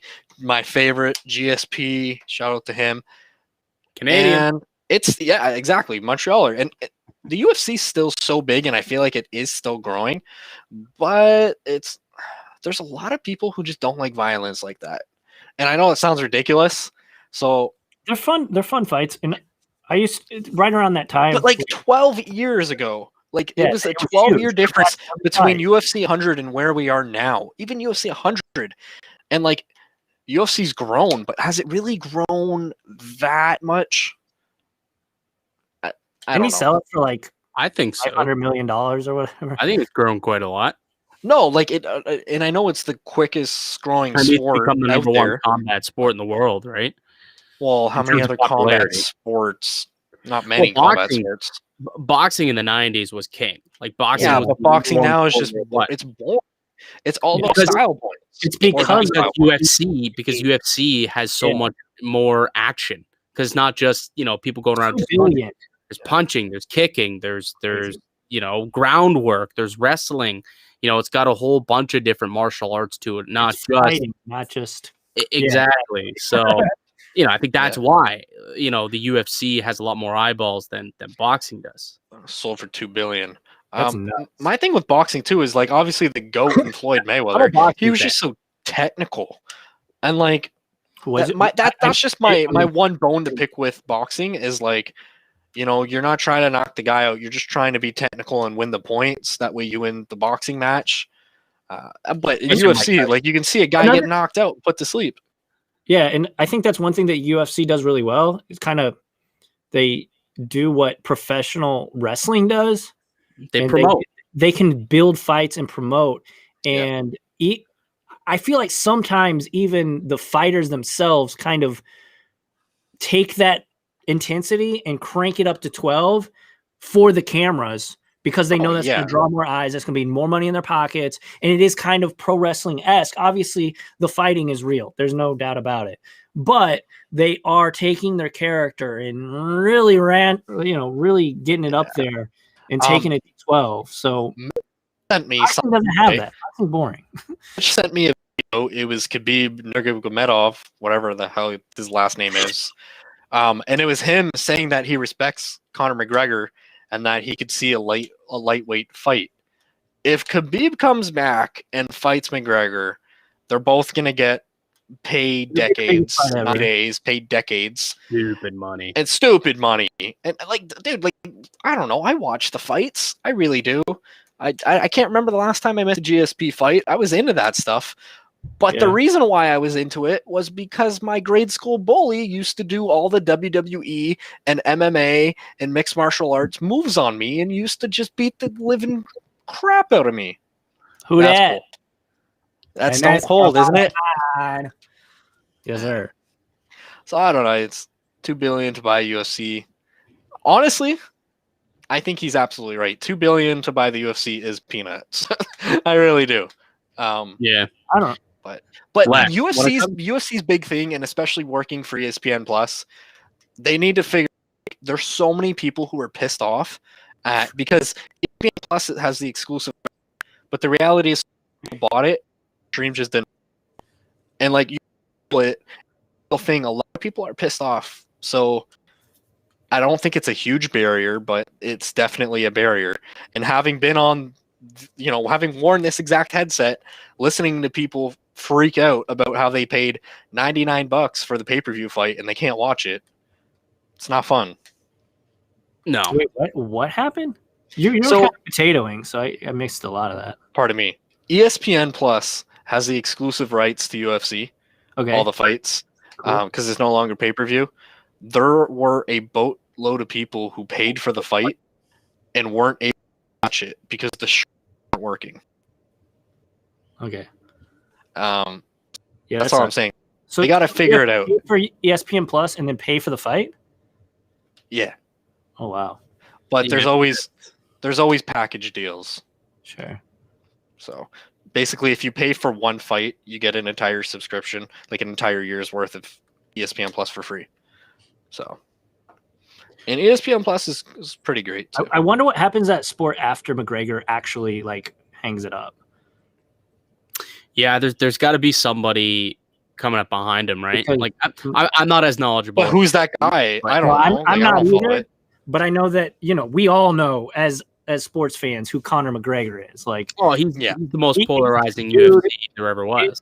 Yeah, him and Floyd Mayweather are like the two. You either love them or hate them. Yeah, and I've been on both sides of it on McGregor. Like, I've loved him and I've hated him. Yeah. Now it's kind of coming back around to where, his after the fight remarks, like, that's respect. So I don't think he got his ass kicked. Had he won, he would have been so disrespectful.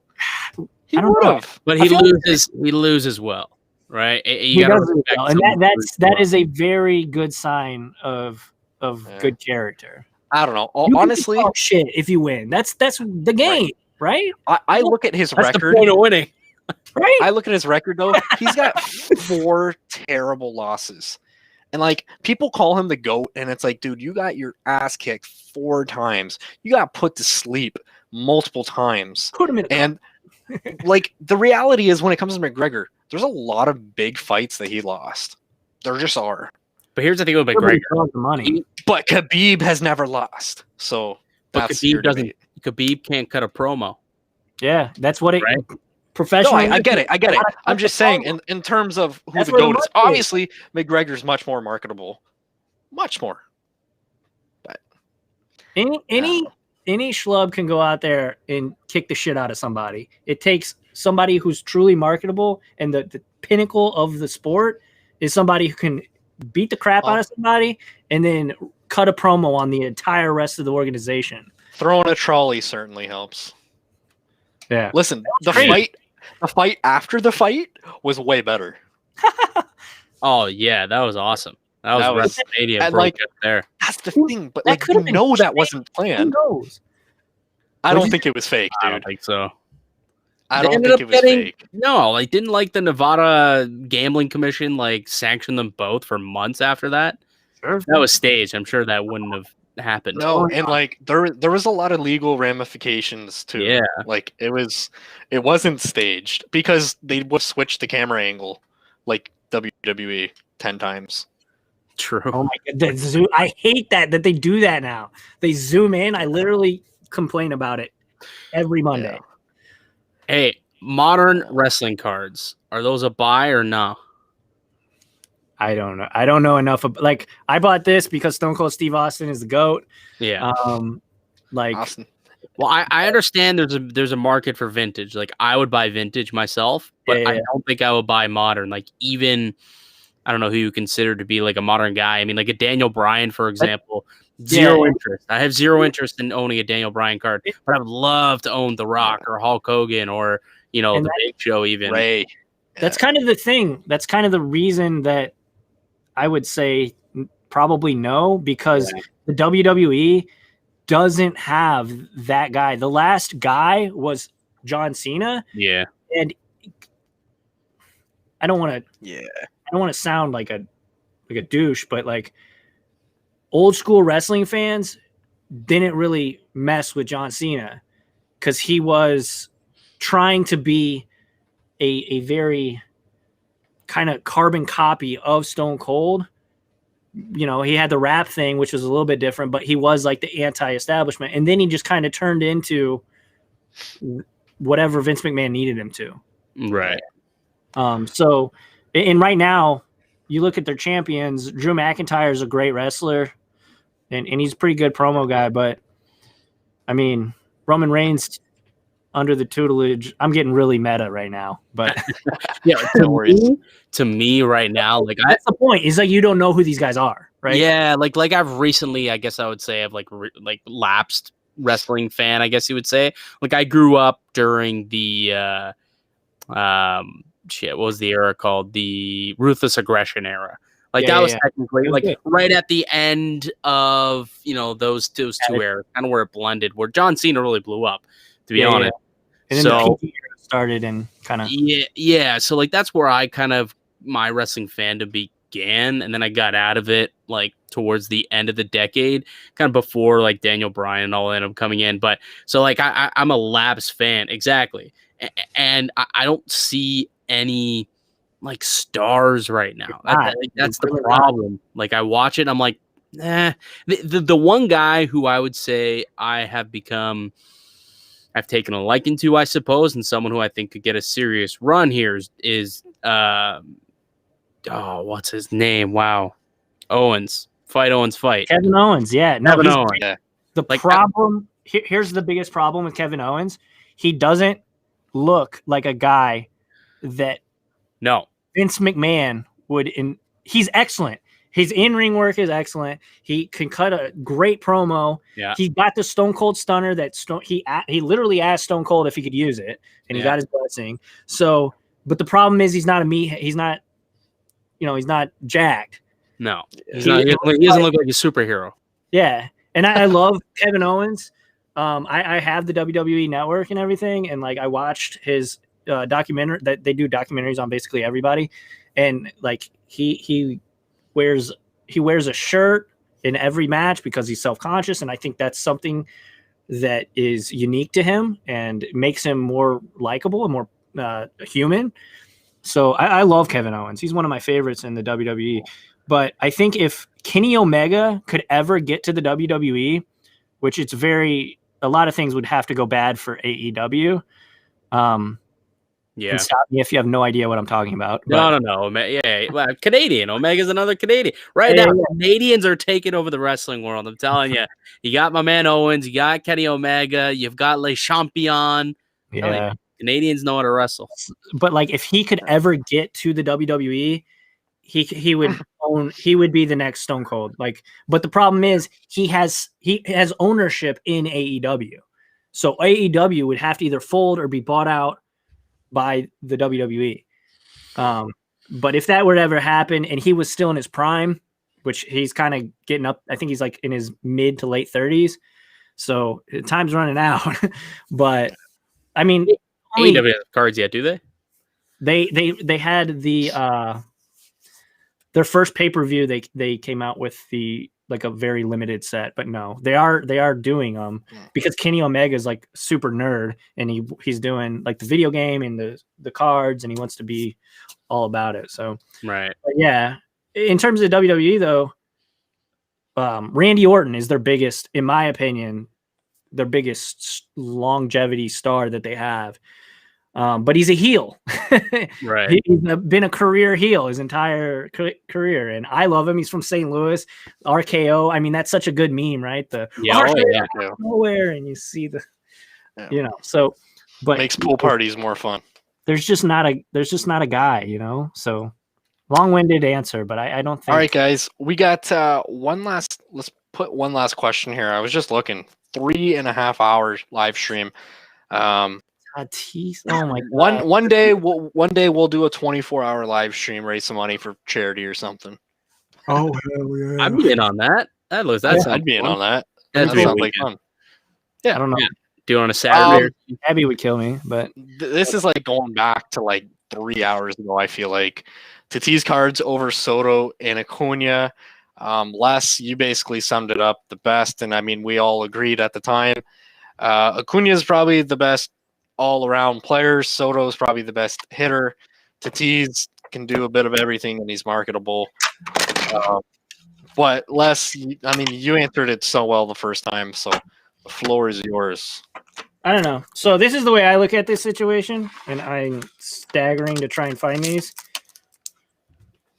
Just do them all. Yeah, do them all, man. You have them all. I don't think there's a correct answer here. Obviously, there will be in the future, and we'll know who was correct. But I think if you believe in a player, invest in the player. And it doesn't matter that like 9 or 10, whatever you can afford, or raw. But like, there's no clear-cut answer here. Tatis is the star. Soto is the hitter. Acuna is the best overall player, in my opinion. But because Tatis speaks English, that does matter. I'm not being, no, it matters. But like it matters. Like his interviews are eloquent. He's swaggy as hell. If I were a betting man, and this is just my opinion, you guys can tell me what you think. Obviously, I would say Tatis is the guy because he's the guy that the MLB is going to lash their wagon to as soon as Trout starts to drop off. Or he retires or whatever happens, or God forbid they never make the freaking playoffs again, and he never gets like they're just going to be like, all right, well, he is the best player, but this is the star of the league, and they're already starting to do it, right? In the playoffs, that's all they were talking about was like Tatis, Mookie, right? And like another thing about Tatis is bad publicity is good publicity. You can say whatever you want about the bat flip, but we were talking about it. I'm here for it, and it happened against the Cardinals. Well, I was talking about like the regular season grand slam when he bat flipped. I mean, that's just it, right? Like he's done it multiple times. Yeah, he's pimped it all. So he's so marketable. And my only downfall with him is 143 games played career wise is a small sample. But I don't think he's gonna not pan out. Like I do think he's a superstar. Yeah. Yeah, he's a second generation talent. I don't think he's gonna let the lights get to him. Yeah.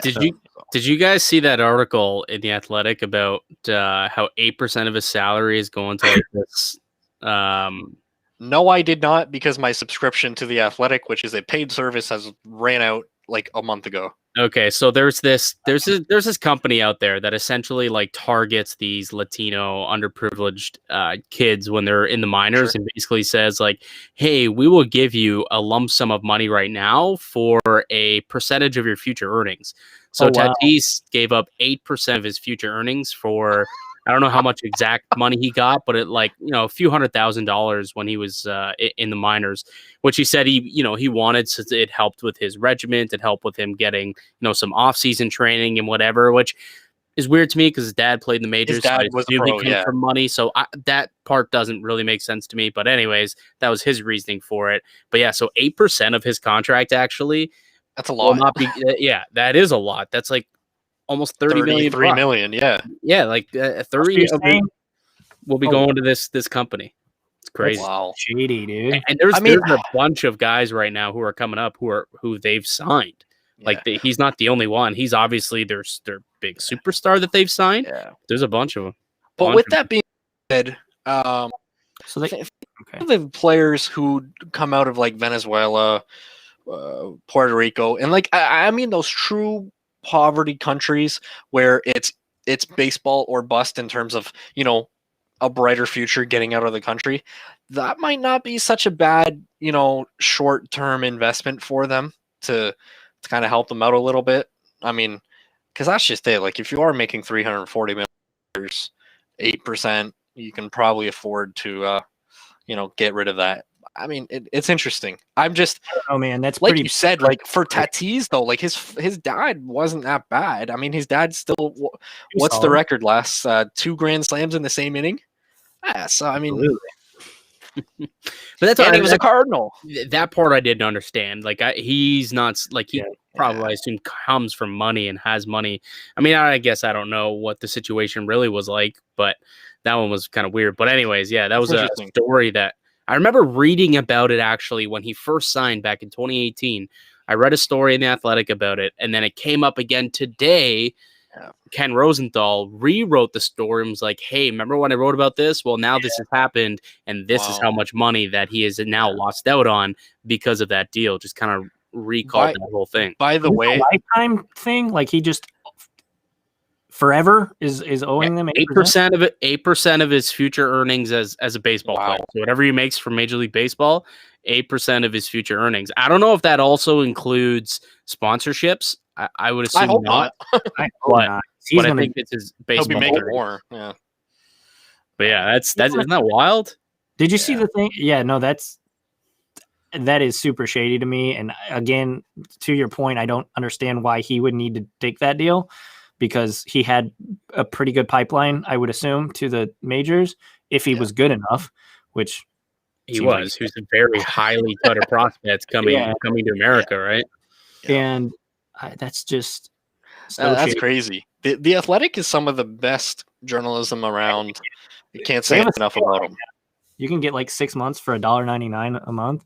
Oh, yeah, I know. I got to get it again. I got to get it. It's worth it. Like it's good. Honest journalism. Yeah, Ken Rosenthal is one of my favorites too. So he's a terrific baseball reporter. Terrific. Yeah, so, anyways, boys, it is 1:40 a.m. Eastern Standard Time.